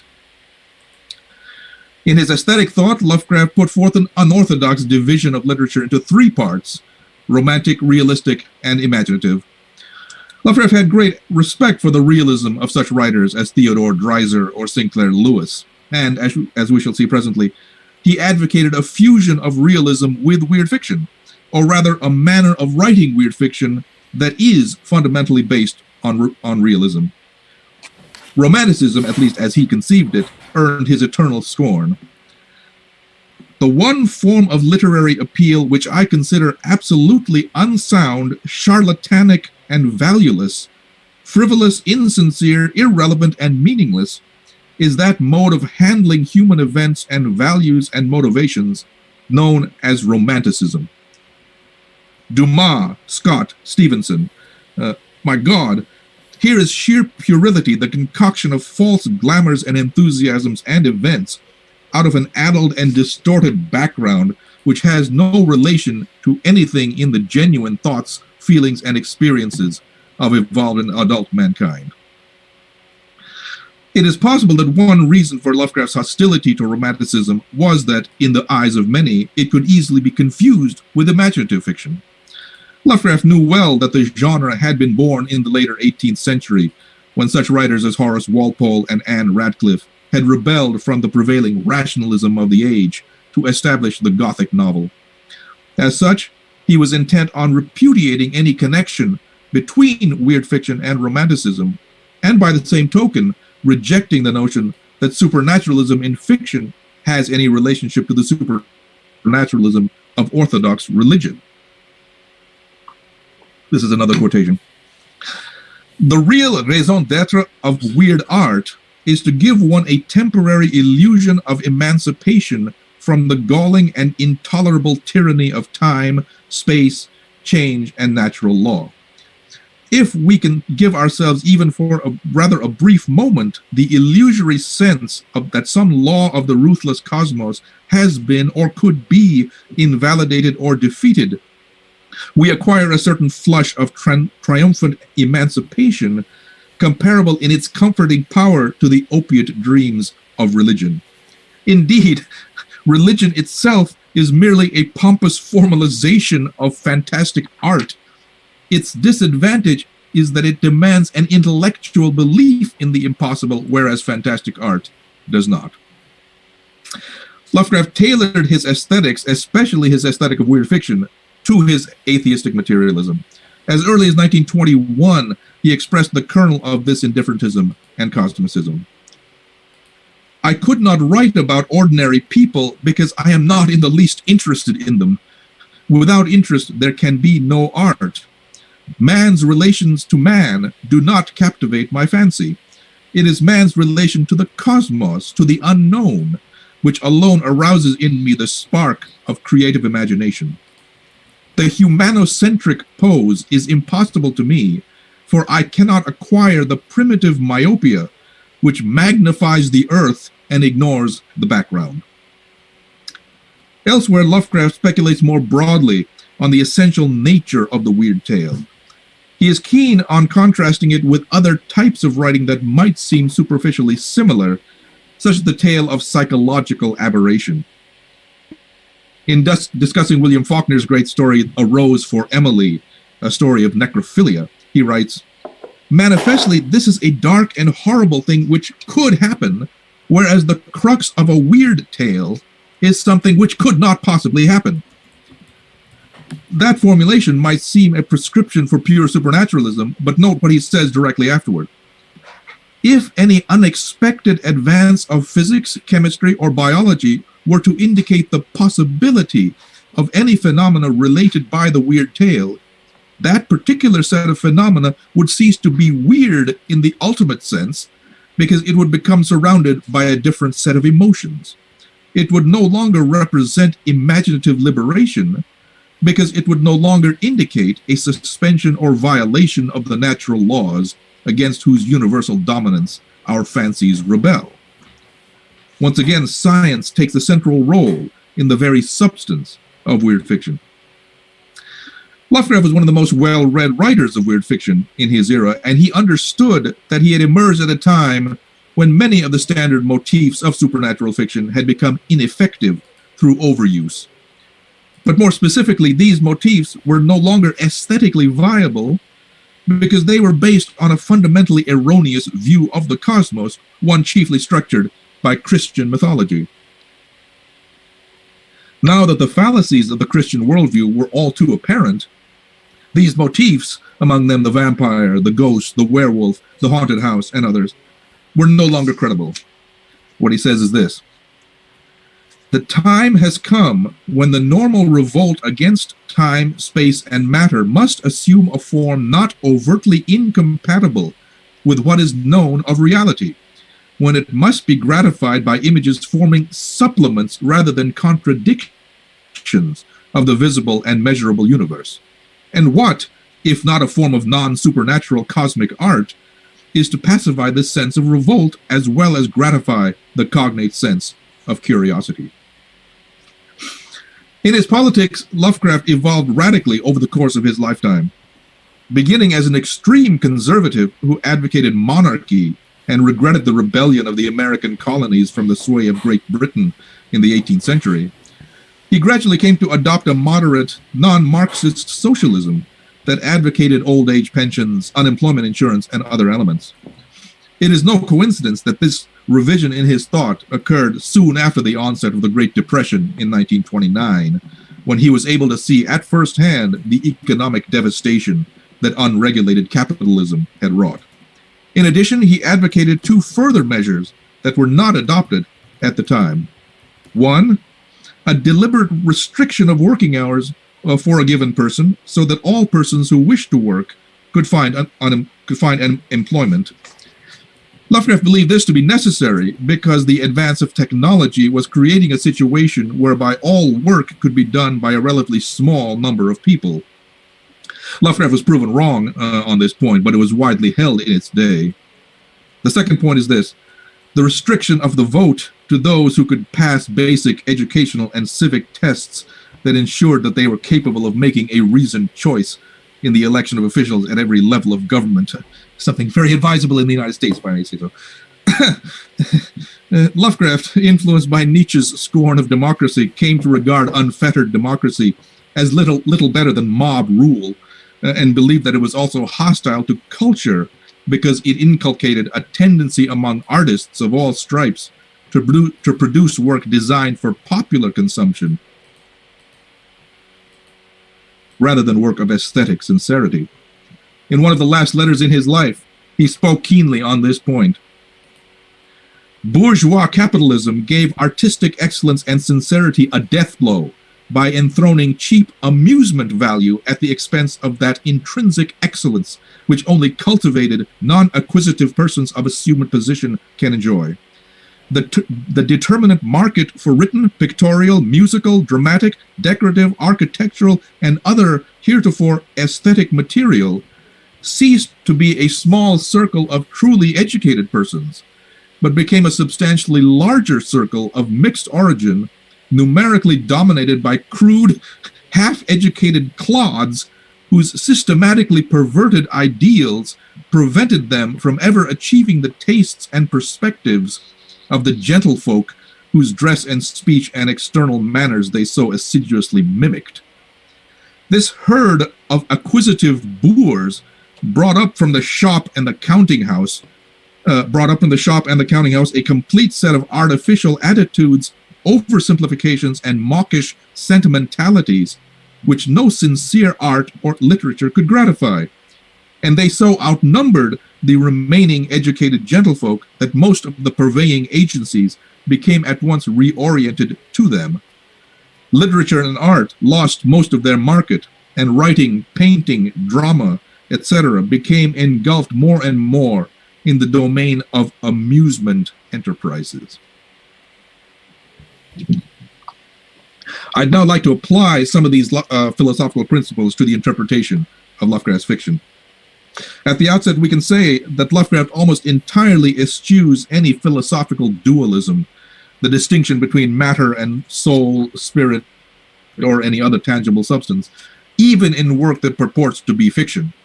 His monsters are all material, even if the matter they embody is of an anomalous sort not currently comprehensible to science. The Shunt House, written in 1924, is a landmark in the development of this line of thought. Superficially, this story could be considered a tale of a vampire, but this vampire, whose nebulous body is buried in the foundations of an old house in Providence, does not suck anyone's blood. Instead, it absorbs the life force of successive generations of the house, possessing their minds and driving them mad. The narrator comes to understand that the creature is not, in the strictest sense, supernatural. We were not prepared to deny the possibility of certain unfamiliar and unclassified modifications of vital force and attenuated matter, existing very infrequently in three-dimensional space because of its more intimate connection with other spatial units, yet close enough to the boundary of our own to furnish us occasional manifestations which we, for lack of a proper vantage point, may never hope to understand. Such a thing was surely not a physical or biochemical impossibility in the light of a newer science, which includes the theories of relativity and intra-atomic action. Note the transparent references here to Einstein and Planck. And note also that this vampire is destroyed not by a stake through its heart, but by being doused in a very material substance, hydrochloric acid. Lovecraft's cosmicism is manifested in one of his earliest stories, Dagon, written in 1917. Here we learn that the entity a shipwrecked sailor comes upon when a land mass in the Pacific unexpectedly rises from the sea is a hideous and immense fish-like monster. But this monster is clearly one of an entire legion of entities that may be dwelling at this moment under the sea. At the end of the story, the narrator reflects on the tenuousness of humanity's rulership of the earth. I dream of a day when they may rise above the billows to drag down in their reeking talons the remnants of puny, war-exhausted mankind, of a day when the land shall sink and the dark ocean floor shall descend amidst universal pandemonium. Clearly, this is a story written right in the heart of World War I, just about when the United States was entering that conflict. But aside from Beyond the Wall of Sleep, written in 1919, and a few other tales, the stories of Lovecraft's first decade of fiction writing do not express cosmicism in any depth or detail. Instead, Lovecraft focuses on another theme that emerged from his scientific studies: hereditary degeneration. In several tales, he postulates either the gradual or the immediate devolution of a human being or an entire family. These stories could only have been written by one who had embraced the theory of evolution. In the story Arthur German, the noble British family, the Germans, are discovered to have been tainted by an 18th century ancestor's mating with a curious white ape from Africa. In The Lurking Fear, an aristocratic Dutch family degenerates into a race of mole-like creatures through generations of interbreeding. But the greatest early tale of this sort is The Rats in the Walls, where a single individual reclaiming an ancestral house in England discovers to his horror that in his entire family line, stretching back centuries, was a race of cannibals. His instant devolution from civilized human being to primitive savage is poignantly etched by his successive use of archaic English, Latin, Gaelic, and what Lovecraft calls ape cries. But it was only with the Call of Cthulhu, written in 1926, that Lovecraft brought together the many facets of his philosophical thought into a unified whole. This tale, of course, is a landmark in its exposition of what came to be called the Cthulhu mythos.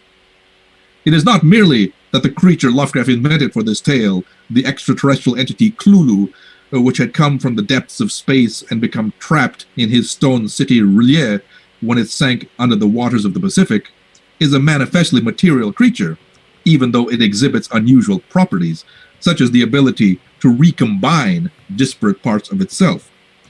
And it is not only that, as in Dagon, the reader becomes aware of an entire civilization dwelling beneath the waves that could threaten humanity. It is that the true horror of the story is the destruction of the narrator's worldview. He states at one point, "My attitude was still one of absolute materialism, as I wished it still were." And toward the end, the narrator reflects, "What has risen may sink, and what has sunk may rise. Loathsomeness waits and dreams in the deep, and decay spreads over the tottering cities of men. A time will come, but I must not and cannot think." This story was so radical in its conception that it was initially rejected by Weird Tales, the cheap pulp magazine that published the majority of Lovecraft's tales during his lifetime. About a year later, Lovecraft was persuaded to resubmit the story, and this time he laid down a manifesto for his work that still resonates today. Now all my tales are based on the fundamental premise that common human laws and interests and emotions have no validity or significance in the vast cosmos at large. To me, there is nothing but puerility in a tale in which the human form and local human passions and conditions and standards are depicted as native to other worlds or other universes.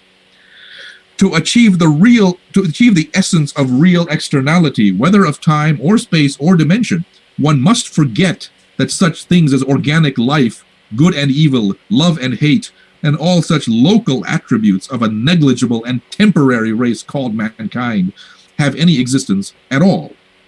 Only the human scenes and characters must have human qualities. These must be handled with unsparing realism, not catchpenny romanticism. But when we cross the line to the boundless and hideous unknown, the shadow-haunted outside, we must remember to leave our humanity and terrestrialism at the threshold. From this point onward, virtually every one of his tales embodies the principles of cosmic indifferentism that he was expounding in his letters and essays. The Color Out of Space, written in 1927, is a perfect example of what might be called the moral agnosticism that Lovecraft has just enunciated. The entity that is embedded in the meteorite that falls on the property of a New England farmer is utterly inscrutable in its physical properties, but even more so, it is inscrutable in its goals and purposes. It causes widespread devastation, and some remnants of it linger even as it appears to fly back into space at the end of the tale. But it cannot be called evil except insofar as it is harmful to all Earth life. It is impossible to trace any malignity or human motivation, or indeed anything resembling will or motivation at all, in this extraterrestrial entity. And so it constitutes a flawless instance of the disregarding of the principle of good and evil that motivates the great majority of fiction that Lovecraft wrote from a humanocentric perspective. And yet, it might seem a paradox that Lovecraft created all manner of gods in his fiction when he was in fact an atheist. His so-called Cthulhu mythos, a term invented by his disciple August Derleth, a mythology that dominates the stories of the last decade of his life, seemed to envision a universe populated by all-powerful gods who can crush the human race, or at least certain venturesome individuals, at will. How can this be squared with the materialistic atheist of his letters? The matter is quite complex, but some hints can be provided here. These entities are inimical to human beings only because they render our position on this earth highly tenuous and fragile. But they are as much beyond good and evil, as Lovecraft actually states in the Call of Cthulhu, as we ourselves would be from an ant's perspective. Lovecraft's gods are in large part symbols for the inscrutability of the cosmos. Scientific materialist that he was, he knew that the universe held an infinite reservoir of mystery, and even scientific advance could do little to minimize it. As he wrote in a late letter, "The more we learn about the cosmos, the more bewildering does it appear." And at the end, Lovecraft's gods really aren't gods at all. It is true that in the Call of Cthulhu and the Dunwich Horror, various cults are stated as worshipping Cthulhu and Yog-Sothoth. But it is also true that throughout his fiction, he postulates the existence of an array of forbidden books, such as the Necronomicon of Abdul al-Hazred, that purport to contain the truth about these gods. But in the end, Lovecraft demythologizes his gods so that they are revealed as nothing more than aliens from outer space. Incredibly powerful aliens, to be sure, and far greater in both intellect and in their ability to control their environment than human beings. But they are deemed gods only because of the inveterate human tendency to deify those entities and forces whose nature and workings we cannot understand. And in some of his works, Lovecraft states plainly that the Necronomicon and other such works are fundamentally mistaken about the nature of the entities they are discussing. The critical passage comes in the short novel At the Mountains of Madness, written in 1931. where an immense stone city, evidently built by extraterrestrials coming from the depths of space, is discovered by explorers penetrating a previously unknown corner of Antarctica.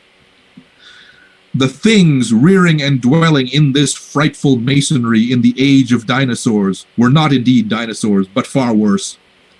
Mere dinosaurs were new and almost brainless objects, but the builders of the city were wise and old, and had left certain traces in rocks, even then laid down well nigh 1,000 million years.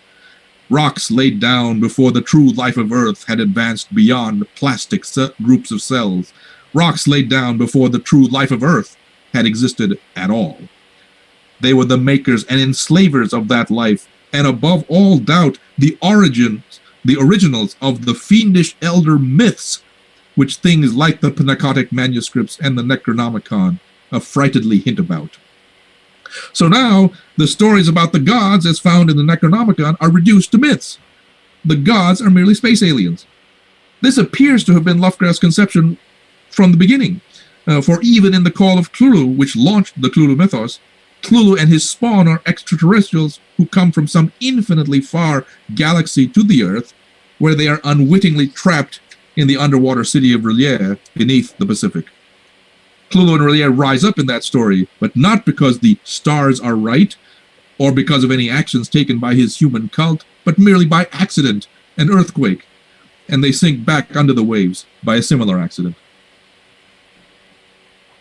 Lovecraft's underscoring of human insignificance in the cosmos is underscored by his repeated emphasis on the successive waves of alien incursions upon our planet.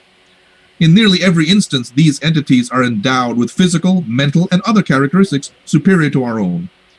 They constitute a genuine civilization rather than merely being a random set of hostile creatures. What Lovecraft is saying, therefore, is that even if we were supreme on this planet, the number of alien civilizations that exist throughout the universe makes our achievements seem paltry indeed. This is the burden of a whole series of tales beginning with the Call of Cthulhu, where the mere existence of these extraterrestrial entities is the source of horror. In At the Mouth of Madness, an explorer, when first discovering the old ones, the barrel-shaped entities who had drifted down to our planet from the stars, recalls myths of elder beings supposed to have created all Earth life as jest or mistake.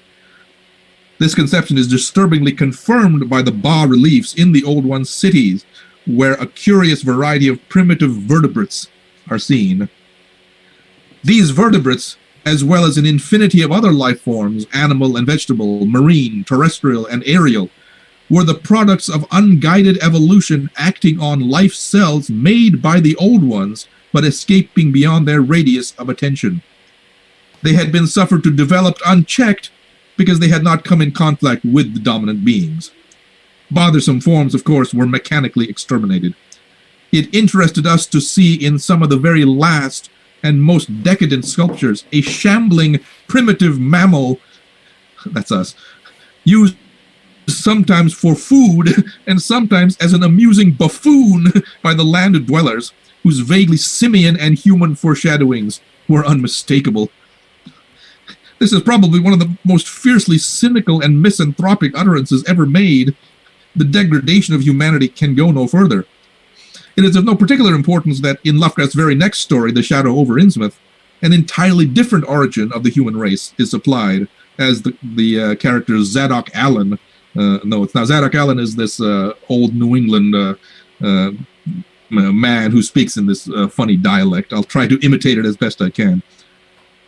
Seems that human folks has got a kind of relation to such water beasts, and everything alive come out of the water once, and only needs a little change to go back again.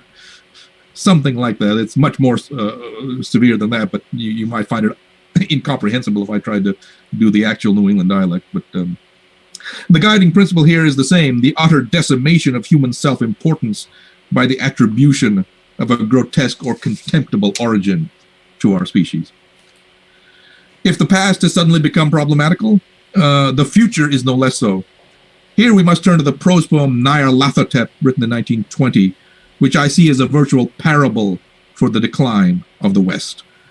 In this tale, we find ourselves in a season of political and social upheaval in which people whispered warnings and prophecies which no one dared consciously repeat. And what does the narrator see shadowed on a screen? And I saw the world battling against blackness, against the waves of destruction from ultimate space, whirling, churning, struggling around the dimming, cooling sun. The West's decline heralds the decline of the whole planet with the extinction of the sun. Later, the world itself seems to be falling apart. Once we looked at the pavement and found the blocks loose and displaced by grass, with scarce a line of rusted metal to show where the tramways had run. And again, we saw a tramcar, lone, windowless, dilapidated, and almost on its side. When we gazed around the horizon, we could not find the third tower by the river, and noticed that the silhouette of the second tower was ragged at the top. People begin milling about irrationally, and when one group filed down a weed-choked subway entrance, I wonder whether we are to read some hint that we have been doomed by our own technology. Nyarlathotep is one of the Lovecraft's most powerful vignettes, and the fact that he dreamed it makes us realize how deeply rooted was his anxiety for civilization. Of the fungi from Yuggoth in The Whisperer in Darkness, it is said, "They could easily conquer the earth, but have not tried so far because they have not needed to. They would rather leave things as they are to save bother. It is not even worth their trouble to destroy us. The hybrid entities of the Shadow over Innsmouth feel superiority to humans. They seemed sullenly banded together in some sort of fellowship and understanding, despising the world as if they had access to other and preferable spheres of entity." In The Shadow Out of Time, the narrator comes upon the vast archives of the great race and extraterrestrial species that has conquered the secret of time travel.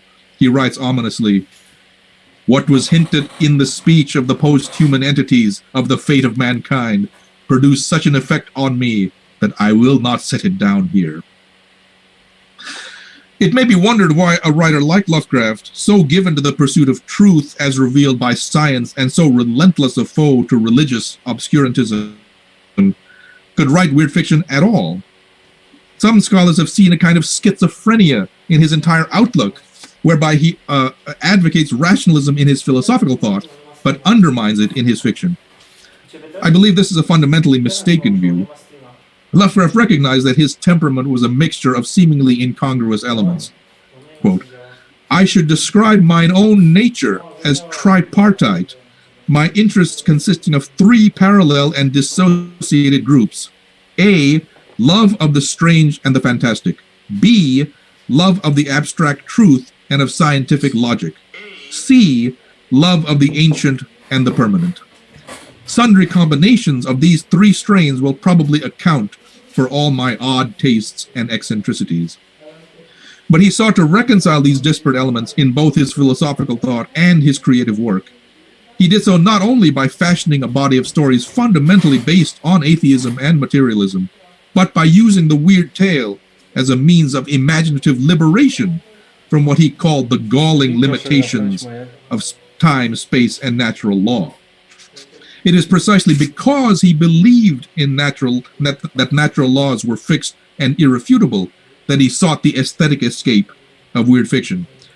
But he did so in a manner that was scientifically cogent. "It gives me no kick at all to emulate the idealist or religionist and invent false conditions and significances which actually deny reality. For me, then, is the consciously artificial manipulation of the theogonists and myth-makers' privilege in the manner of the 18th Baron Dunsany," that's the great writer Lord Dunsany. "That is, the deliberate exercise of the human instinct for space, reach, adventure, and cosmic identification through the weaving of fantastic aesthetic suggestions as such, and not as intellectual denials of objective reality. If you get what I mean, I like to supplement rather than contradict reality. I get no kick at all from postulating what isn't so, as religionists and idealists do. My big kick comes from taking reality just as it is, accepting all the limitations of the most orthodox science, and then permitting my symbolizing faculty to build outward from the existing facts, rearing a structure of indefinite promise and possibility, whose topless towers are in no cosmos or dimension penetrable by the contradicting power of the tyrannous and inexorable intellect. But the whole secret of the kick is that I know damn well it isn't so. That final sentence is the key to understanding Lovecraft's entire aesthetic project. The liberation he sought was an exercise of the imagination, not a matter of intellectual assent. But it could only be achieved by a rigid adherence to scientific fact up to the point where the element of cosmic fantasy comes into play. This is why Lovecraft is so intent on maintaining realism in topography, historical background, and other features. As he wrote in his essay, Notes on Writing Weird Fiction, inconceivable events and conditions have a special handicap to overcome, and this can be accomplished only through the maintenance of a careful realism in every phase of the story except that touching on the one given marvel. There's a lot more that could be said about the interplay of philosophy and fiction in Lovecraft, but I hope that these notes will afford some preliminary notes toward that regard. Thanks.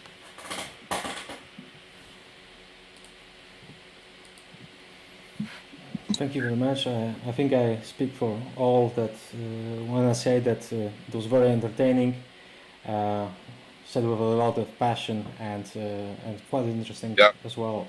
So thank you. It was really great.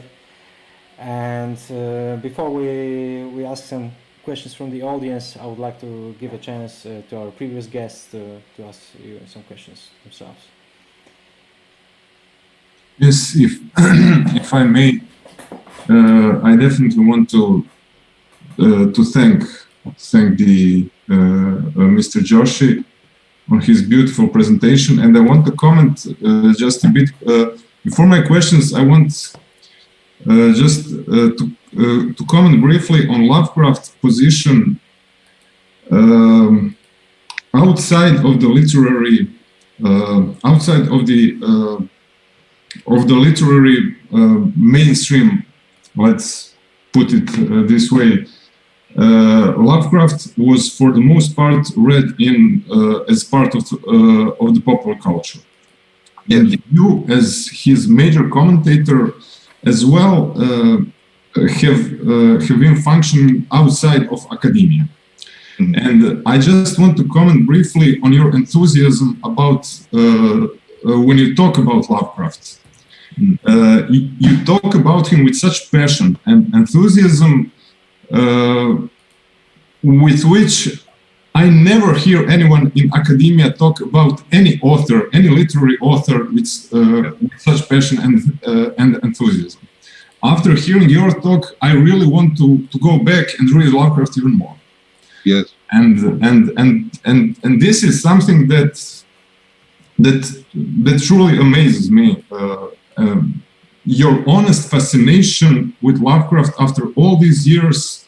Lovecraft really was an incredible writer, but you really do him justice with this approach to his work. My first question to you is on a light note. So I think that I saw a dog in the background of your room. No, it was I'm not very fond of dogs. Lovecraft was very devoted to cats, and I am, and also there may be a cat running around here. Yes. I'm in the basement of my house in Seattle, Washington, and the cats come and go wherever. We have a couple cats. So it was a cat. It's not a dog. I assume it must be. There are no dogs in this house.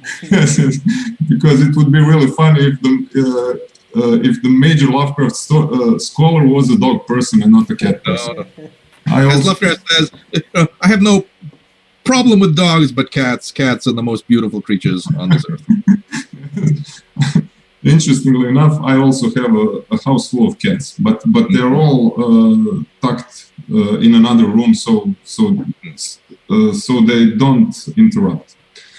My first serious question regards Lovecraft's relation to Nietzsche. You mentioned Nietzsche briefly, and I personally have never explored this concretely this question of the relation of Lovecraft to Nietzsche, and I was wondering if you could expand a bit on it. How much Nietzsche did he read, and how influential Nietzsche really was to Lovecraft? Because their views are pretty much the same. Mm-hmm. I think Lovecraft had a great admiration for Nietzsche. At this time, 1915, 1920, a new edition of Nietzsche in English was being published. Actually, it was published in the United Kingdom, in Scotland, I believe. But those books, of course, got over here. And I think Lovecraft read several of those. We're not absolutely certain which ones he read. But Lovecraft was indeed profoundly influenced by Nietzsche's. Certainly, Nietzsche himself was an atheist. Nietzsche also, as I mentioned in my paper, had a great scorn for democracy, and I think Nietzsche's interpretation of ethics as sort of a naturalistic view of ethics separated from religion. Basically, he postulated the view that ethics was a product of the whole system of morality is a product of the bartering system, and but a purely naturalistic interpretation of how morality came to be, that it has no sanction of from a supernatural deity. That, I think, was also very influential on Lovecraft. Some of Nietzsche's more mystical views, like the whole idea of eternal recurrence, I suspect Lovecraft thought was not scientifically justified, but otherwise, yeah, I think Nietzsche did exercise a great deal of influence. And I think I myself am not an authority on Nietzsche, and I think there's still room to explore that influence more than it has been. Yes, thank you. And just one more question. What were Lovecraft's thoughts on modernist literature? What was his relation to it? From the little I know, I think that he wasn't a fan, to put it lightly. No, he was not. Yeah, the modernist literature, that is the literature basically beginning in the 1920s, actually even some earlier. In two branches, of course, there's the poetry movement of T.S. Eliot and Ezra Pound and writers like that, which Lovecraft absolutely despised, because Lovecraft, of course, was very much a traditionalist in poetry. And in fact, he wrote both he attacked the wasteland of T.S. Eliot in a short piece that he wrote just as that poem came out in 1922. And he wrote a hilarious parody of that poem called Waste Paper. It's very funny, actually, but and really gets to the point of what Lovecraft was. In terms of the prose literature, you have writers like D.H. Lawrence and Hemingway, and he didn't care for those either, because he felt that there was no imagination there. And he also just didn't care for their prose. In fact, he memorably referred to Hemingway's prose as machine gun fire, which I think is actually quite accurate. Lovecraft's prose is very rich, even florid to some degree, because he felt that you ought to use all the resources of language to get your points across. Whereas Hemingway, of course, ruthlessly removed any adjectives and other what he believed to be extraneous elements in prose. Was a very, very stripped down, austere kind of prose, which certainly is effective in its way, but it's certainly not the kind of prose that Lovecraft wanted to write. So, yeah, yet he admired these modernists, especially people like Sinclair Lewis, for the kind of realism that they were bringing. The hostility to sentimentalism, and he felt again that was a kind of repudiation of romanticism. So in that way, he saw eye to eye on them, but on the whole, he did not care for their writing very much. If I may, just one more quick question. What's your take on New Weird? To what extent do you think that the New Weird of China Miéville and Jeff Vandermeer and such authors does constitute a continuation of Lovecraft's worldview? I'm not even sure I don't even know what New Weird is, really speaking. I've never understood how different that is from the old Weird, but a lot of this writing, in particular those two writers you mentioned, strike me as very self-conscious. And also does not strike me as it's too literary. it's basically the writer saying, "Look how learned and profound I am." It's kind of I don't know. It does not strike me as being fully sincere. There are some great writers today out there. Caitlin Kiernan, I think, is far and away the best writer of weird fiction today, and she has actually fully acknowledged deeply her debt to Lovecraft and to other weird writers as well. And her work is fully based on science. She herself came out of the scientific world. She was a paleontologist, I believe. And there are certainly other good writers out there, but some of these writers tend to get a little, overly literary, and I don't feel a great emotional resonance in a lot of their work. Yes, thank you very much. Okay, thank you, Leonardo. Any questions? Yeah, well, I don't have really a question. Thank you very much, Mr. Yoshi. But I really want you to know that in Chile, I'm from Chile, we have a seminar in Lovecraft that is mostly about your view of Lovecraft. So, yeah, your work is amazing for us. It's an inspiration. Also, thank you very much. That's all I can say. Well, you probably know that I have been spending the last, probably more than a decade, editing Lovecraft's letters. And we are actually coming close to publishing the complete body of Lovecraft's letters in about 20, 25 volumes, all from Campus Press, and it's an enormous, it takes up a whole lot of room on my shelf back there. But I feel that is, one of my great contributions, to get all this material out there so that others can interpret Lovecraft as they wish. It's, to get that material out there so that you can have your own views of Lovecraft. Yeah, you say the best. Yeah. Thank you very much.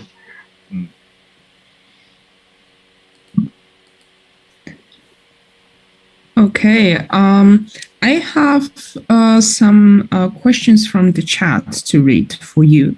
So, they are also from our speakers. The first one is from Levi Bittencourt.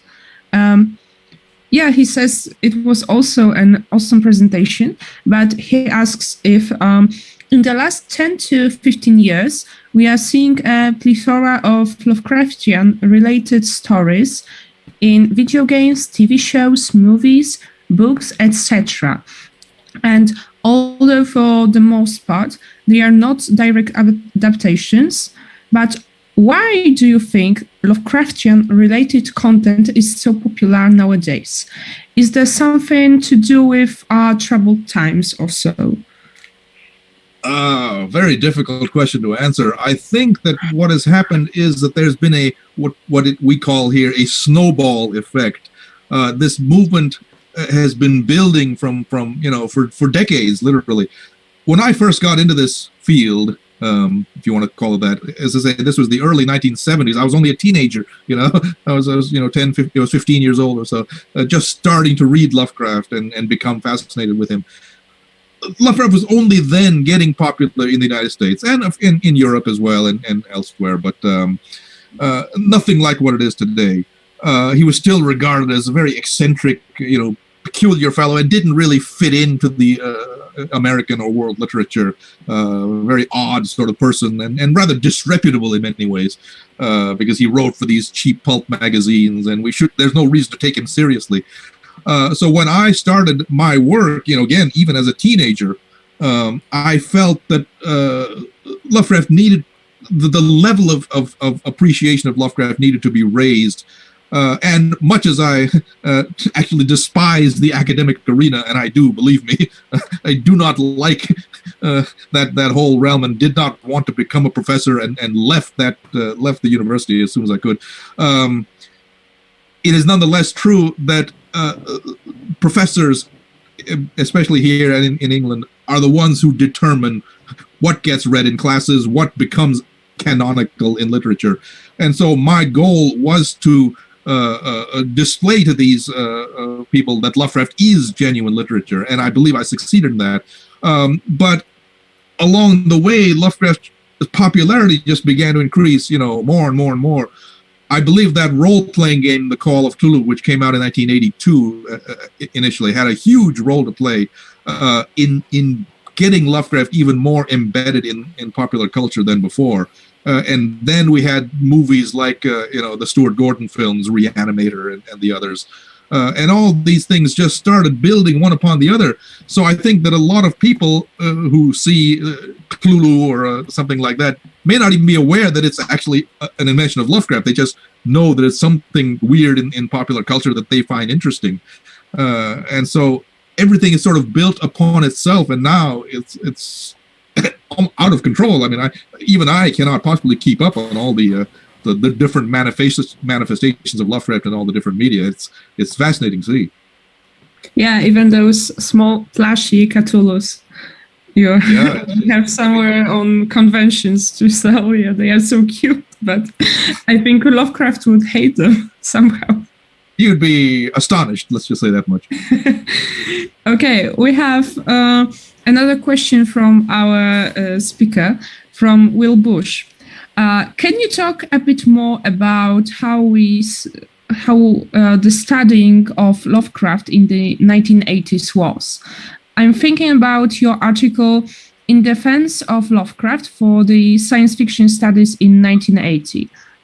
He asks this. Yeah, okay, what was going on then? Okay, it was in the later 1970s that the scholarly movement of Lovecraft was just getting going. And again, as somebody said here, it was actually taking place outside the academy, really speaking. I mean, by people who were not associated with universities for the most part. But nevertheless, we were getting our work published in academic disciplines. But there was still a lot of suspicion about Lovecraft in among academic journals and things like that. And that little piece I wrote was actually a letter of comment in the journal.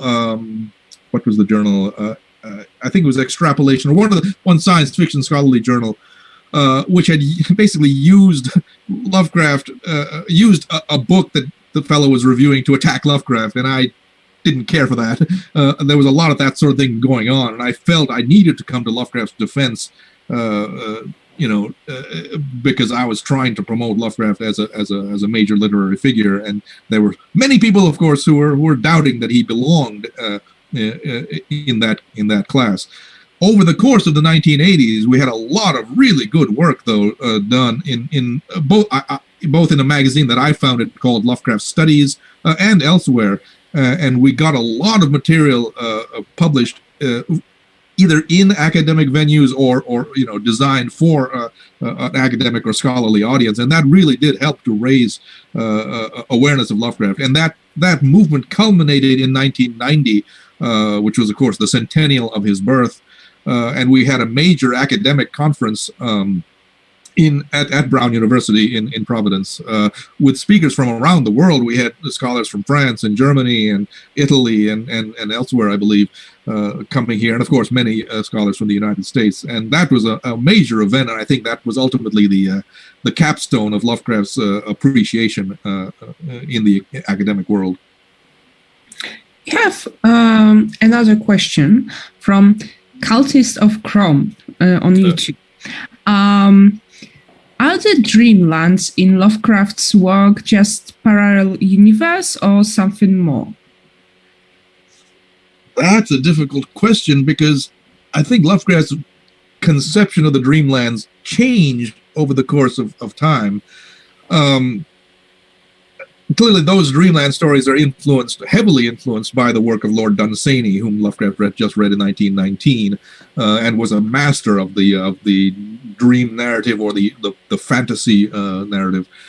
And Lovecraft strove to imitate the impression or the atmosphere that he derived from the work of Lord Dunsany.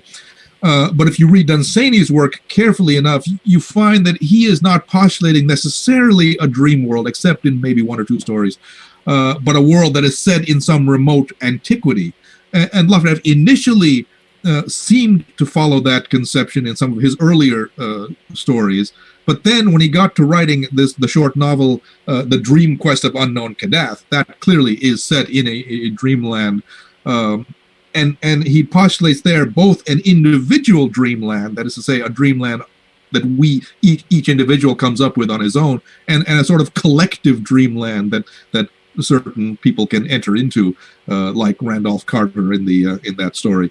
And in the course of that novel, he sort of blends together all his previous Dreamland stories and makes them into Dreamland stories, which they might not actually have been before.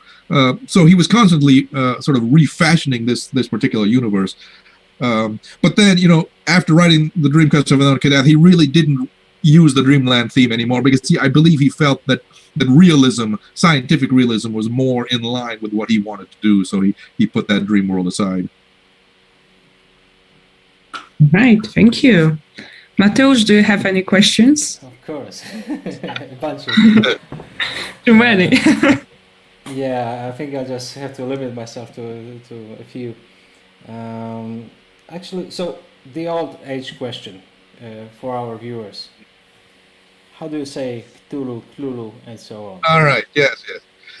You noticed that I said Cthulhu, 2 syllables. Okay, there was a letter he wrote in 1934 in which he specifies the exact pronunciation of this term using, the phonetic thing, whatever you use, diacritical marks and, whatever. And he says it's 2 syllables. It's not Cthulhu. And the TH is not even a TH. It's a very harsh L sound. So it's basically, his phonetically renders it as KHLUL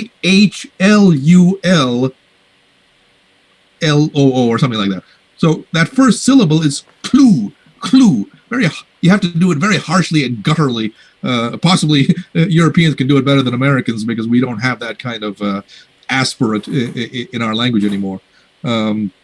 But, the TH is not a TH, it's an L sound. And you know this because in other stories, he actually renders it more phonetically. Like he actually, in one story that he ghost wrote for somebody else, he spells it out as CLOOLOO, Cthulhu.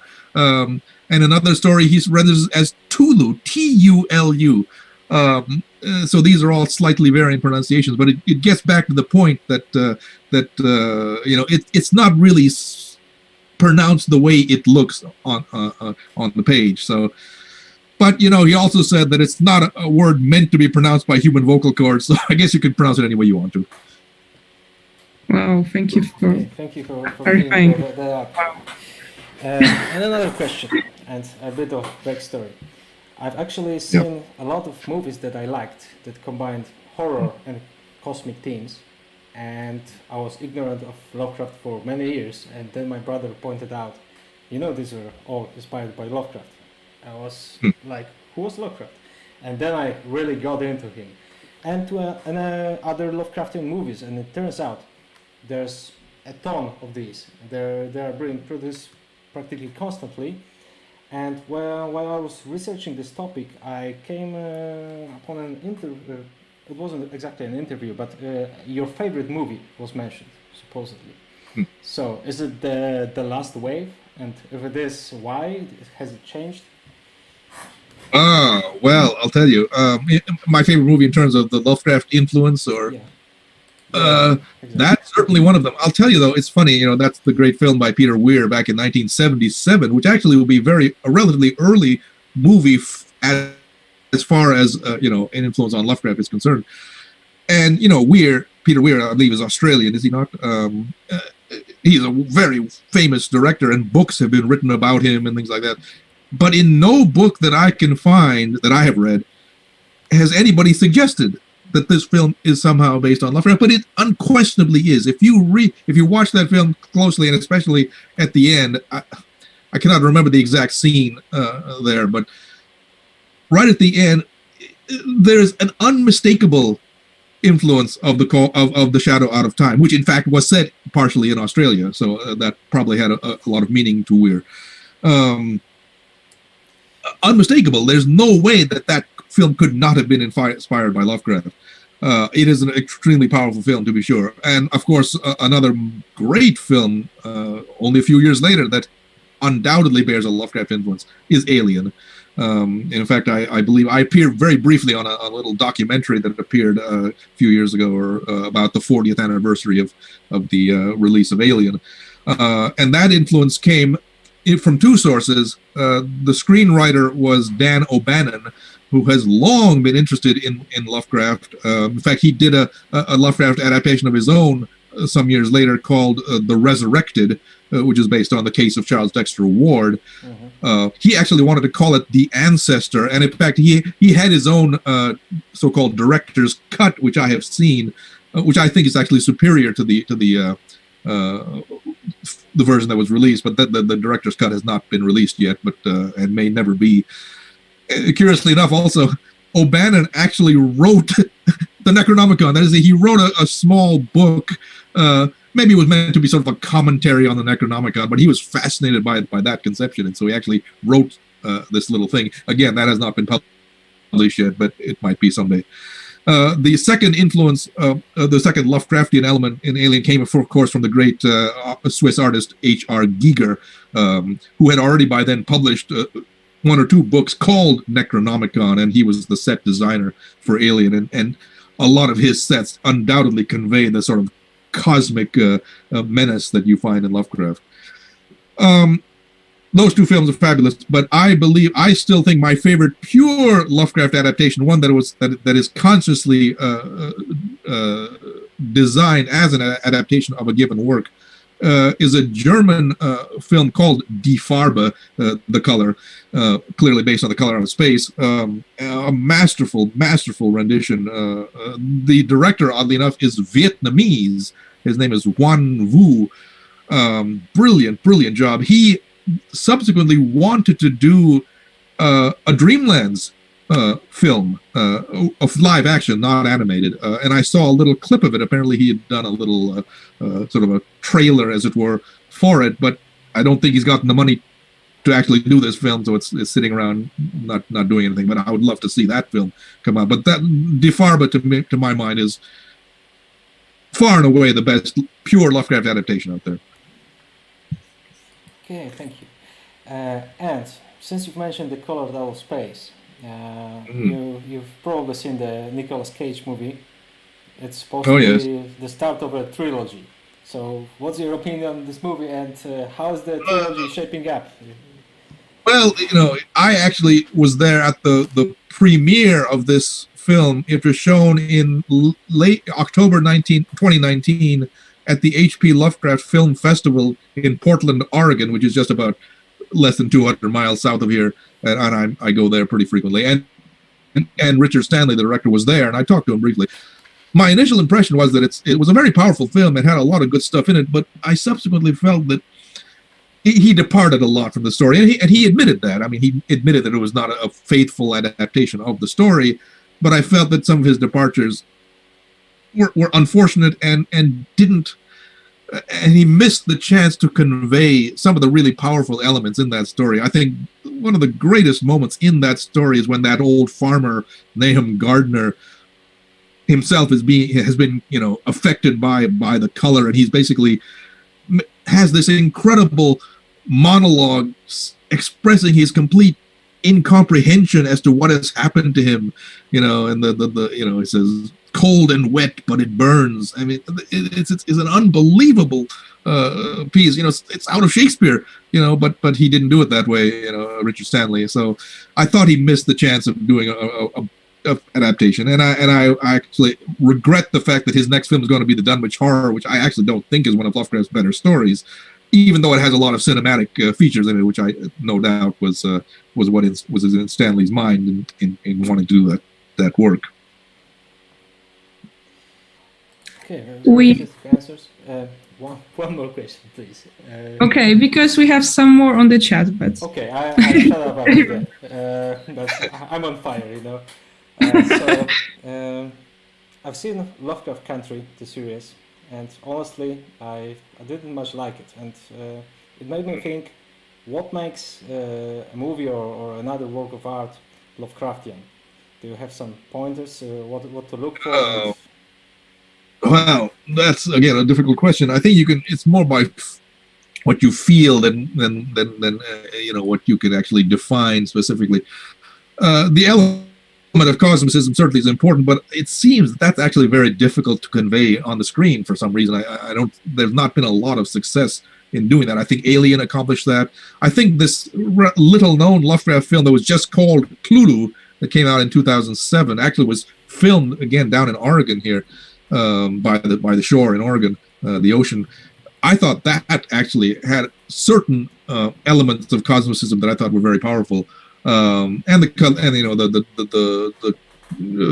DeFarba also did too. But aside from that, you know, there are many different themes in Lovecraft stories. I think this idea of the hereditary degeneration is a good theme that could be adapted pretty well, but I have not seen very many successful films, you know, on say The Lurking Fear. There's a very bad, you know, film of The Lurking Fear. It's just a cheap horror, you know,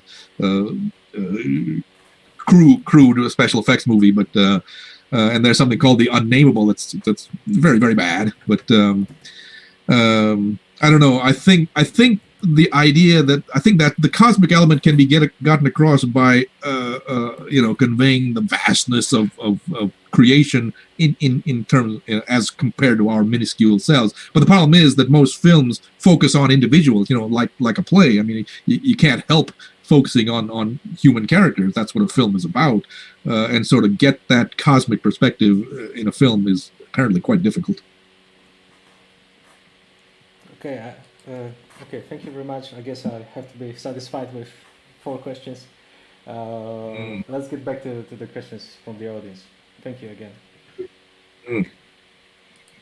Okay, I would read the questions, and I will also have one question from myself. But, first one is from Sandra Konopka. After so many years of studying both Lovecraft's works and life, what do you, Mr. Joshi, feel looking up into the sky? The sky is a fabulous place.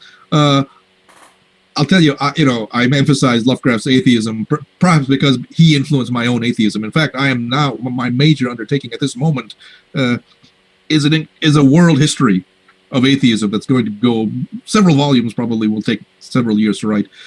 I believe this is one of the great issues of our time that we need to explore. I do feel at times the sense of the cosmic in the universe. But of course, it's a very hard vision to maintain because we are so trapped in our own little worlds here, and you know, our daily lives are so involved with reactions with people. Even now in the COVID era, or with mundane activities, it's very hard to step back and reflect upon what is out there. I'm in perhaps a better position to do so because I wouldn't say I'm a recluse or a hermit or anything like that. I have a great wife upstairs who tends to me. She's wonderful. But, you know, I do spend a lot of time down here working and thinking. And in addition, I deliberately do not engage in social media of any kind because I feel it just clutters your brain.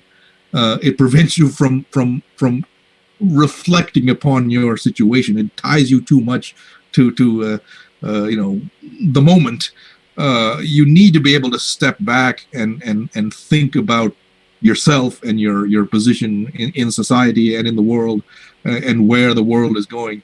And the way to do that is to sort of, you know, not get so involved in the minutia of day-to-day life. And I'm luckily in a position where I can do that.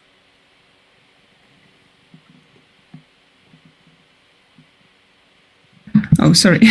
All right. Thank you. We have 3 questions from Meze Adam, or Mezes Adam. I'm sorry, but so he asks, could you talk a little bit about Lovecraft's view of the social? And that's the first question from him. I'm not sure what that means exactly. Yeah, maybe. Well, he asks also, is there any indication in Lovecraft's correspondence and non-fiction of a fear that the science-based civilizational stage that he loves could collapse and be overtaken by a more primitive stage? Maybe that's... Yeah, there are some hints of that. I mean, Lovecraft himself was aware, even in his own day, in the 1920s and 1930s, that the advance of science and technology, particularly, was fundamentally altering our society's situation in life, separating us from our the past, separating us from the course of life that have people have lived in for thousands and thousands of years, and creating a sort of artificial environment separated from the rhythms of the earth and the seasons and things like that. This is why Lovecraft himself, on a personal level, tried to put that all behind him. I mean, he didn't have a telephone. He lived in rented quarters. His landlady may have had a telephone, but he didn't want one. He didn't have a car and nothing like that. He still wrote in longhand. He hated using the typewriter. Any of these tools of technology were displeasing to him, and he did feel that life was speeding up even in his day, and making it difficult for people to stand back, as I just said, and reflect on themselves.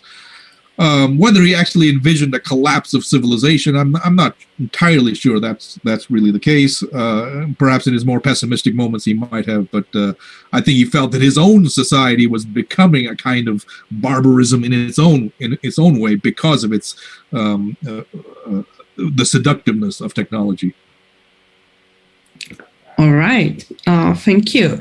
Also, the same person says, this would rhyme nicely with the, in my opinion, great importance of the Freudian uncanny as a sensation when primitive beliefs, which have been summoned, seem once more to be confirmed.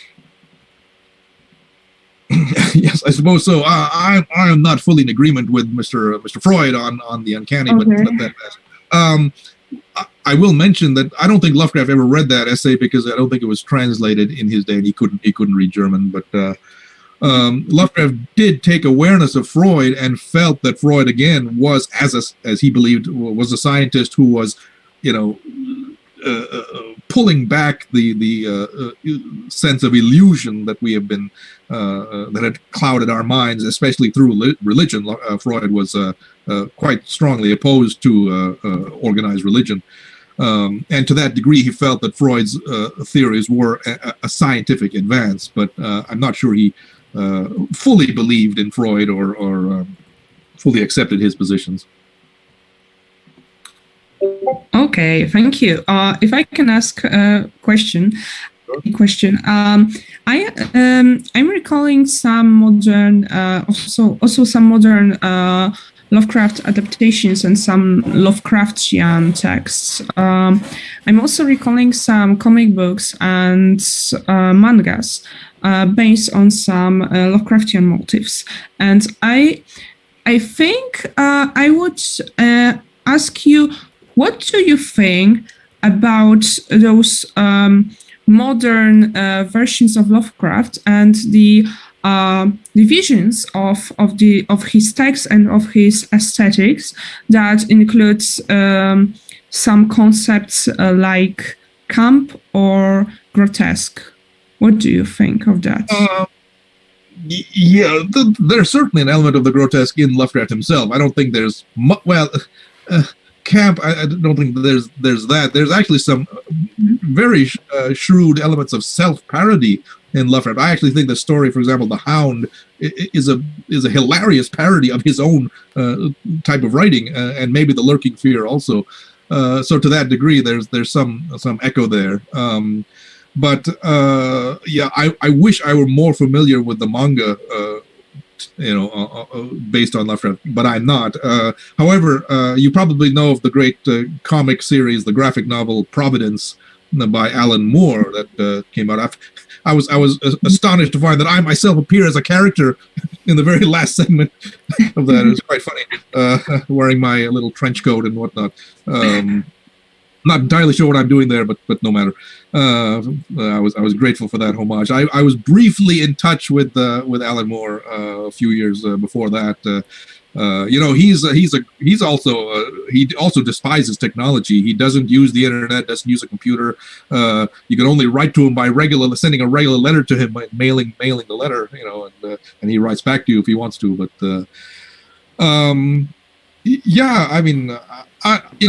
when I first got into this field, I scorned a lot of these adaptations because I felt they were not at all true to life or faithful to Lovecraft. But now I think I've tempered my view and say, everybody can interpret Lovecraft the way they want to. I mean, some are maybe more authentic or true to life than others, but it just shows the incredibly wide appeal on many different levels that Lovecraft has, and it's all to the good, I think. Also, why do you think Lovecraft is really often interpreted by Asian pop culture? What do you think is interesting for Asians in there? I don't know that work very well, but I'll tell you, Lovecraft's work got translated into Japanese as early as the 1950s. I mean, in books, of course, and many editions of his texts have come out in Japan. In fact, I helped to supervise like a 10-volume edition of Lovecraft, which included his letters and stories and even some essays, maybe even poetry, that came out from a major publisher in the mid 1980s. Very prestigious publisher. So Lovecraft became huge even at that time, at least in terms of his texts. We have finally gotten evidence, by the way, that there is Lovecraft in translations in Chinese. Those happened at least by around 2005, and maybe earlier than that, but certainly no later than that. But I think it's just I think the thing about Lovecraft is that he is not tied to his own time and place, as so many other writers are. He consciously made a decision to be sort of more cosmic in that sense, more objective, more timeless, because he dealt with these big issues of where do we stand in the universe? What is out there?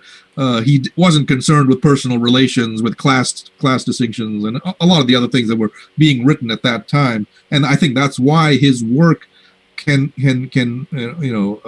infiltrate many different cultures that don't share American values or European values. Oh, someone also has similar question in this topic. You have said that Lovecraft was translated to Japanese in 1950s. Is there a chance that he could inspire Godzilla somehow? But I don't know. It's a question from Cultists of Chrome. I didn't hear that last part. Could Lovecraft's translations have inspired Godzilla? I suppose it's remotely possible, but I doubt it. But I think the Japanese have long had a tradition of that sort of their own. I don't think they needed Lovecraft to inspire them for that. But you never know. I mean, it's possible. Okay, unless you gentlemen have any last question, we're going to finish now. So, do you? No. I would like to thank you one more time. It really was an honor that you came to our conference and agreed to speak so long and answer all the questions that we had. I hope we can convince you to do this again sometime. Yes, sure. No, but not technology. This is one good thing about technology. It makes this sort of thing much easier. So no, I've had a great time, and I would love to visit your great country someday, a little later, 1 or 2 years down the road, perhaps. There's so much to see, I'm sure. Okay, and we'll do our best to make that possible. It would be great if you could actually come here. So we have to go start with the music shows. You are all invited, of course, and see you soon, I hope. Thank you again. Okay. All of you. Goodbye. All right. Thank you. Thank you very much. It was a pleasure. Okay.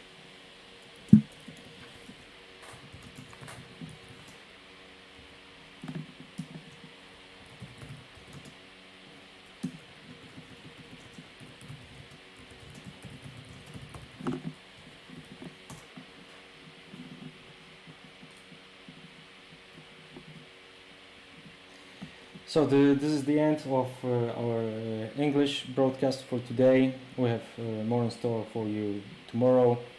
A lot of interesting presentations, both on other things. You can check the program, and we also invite you all to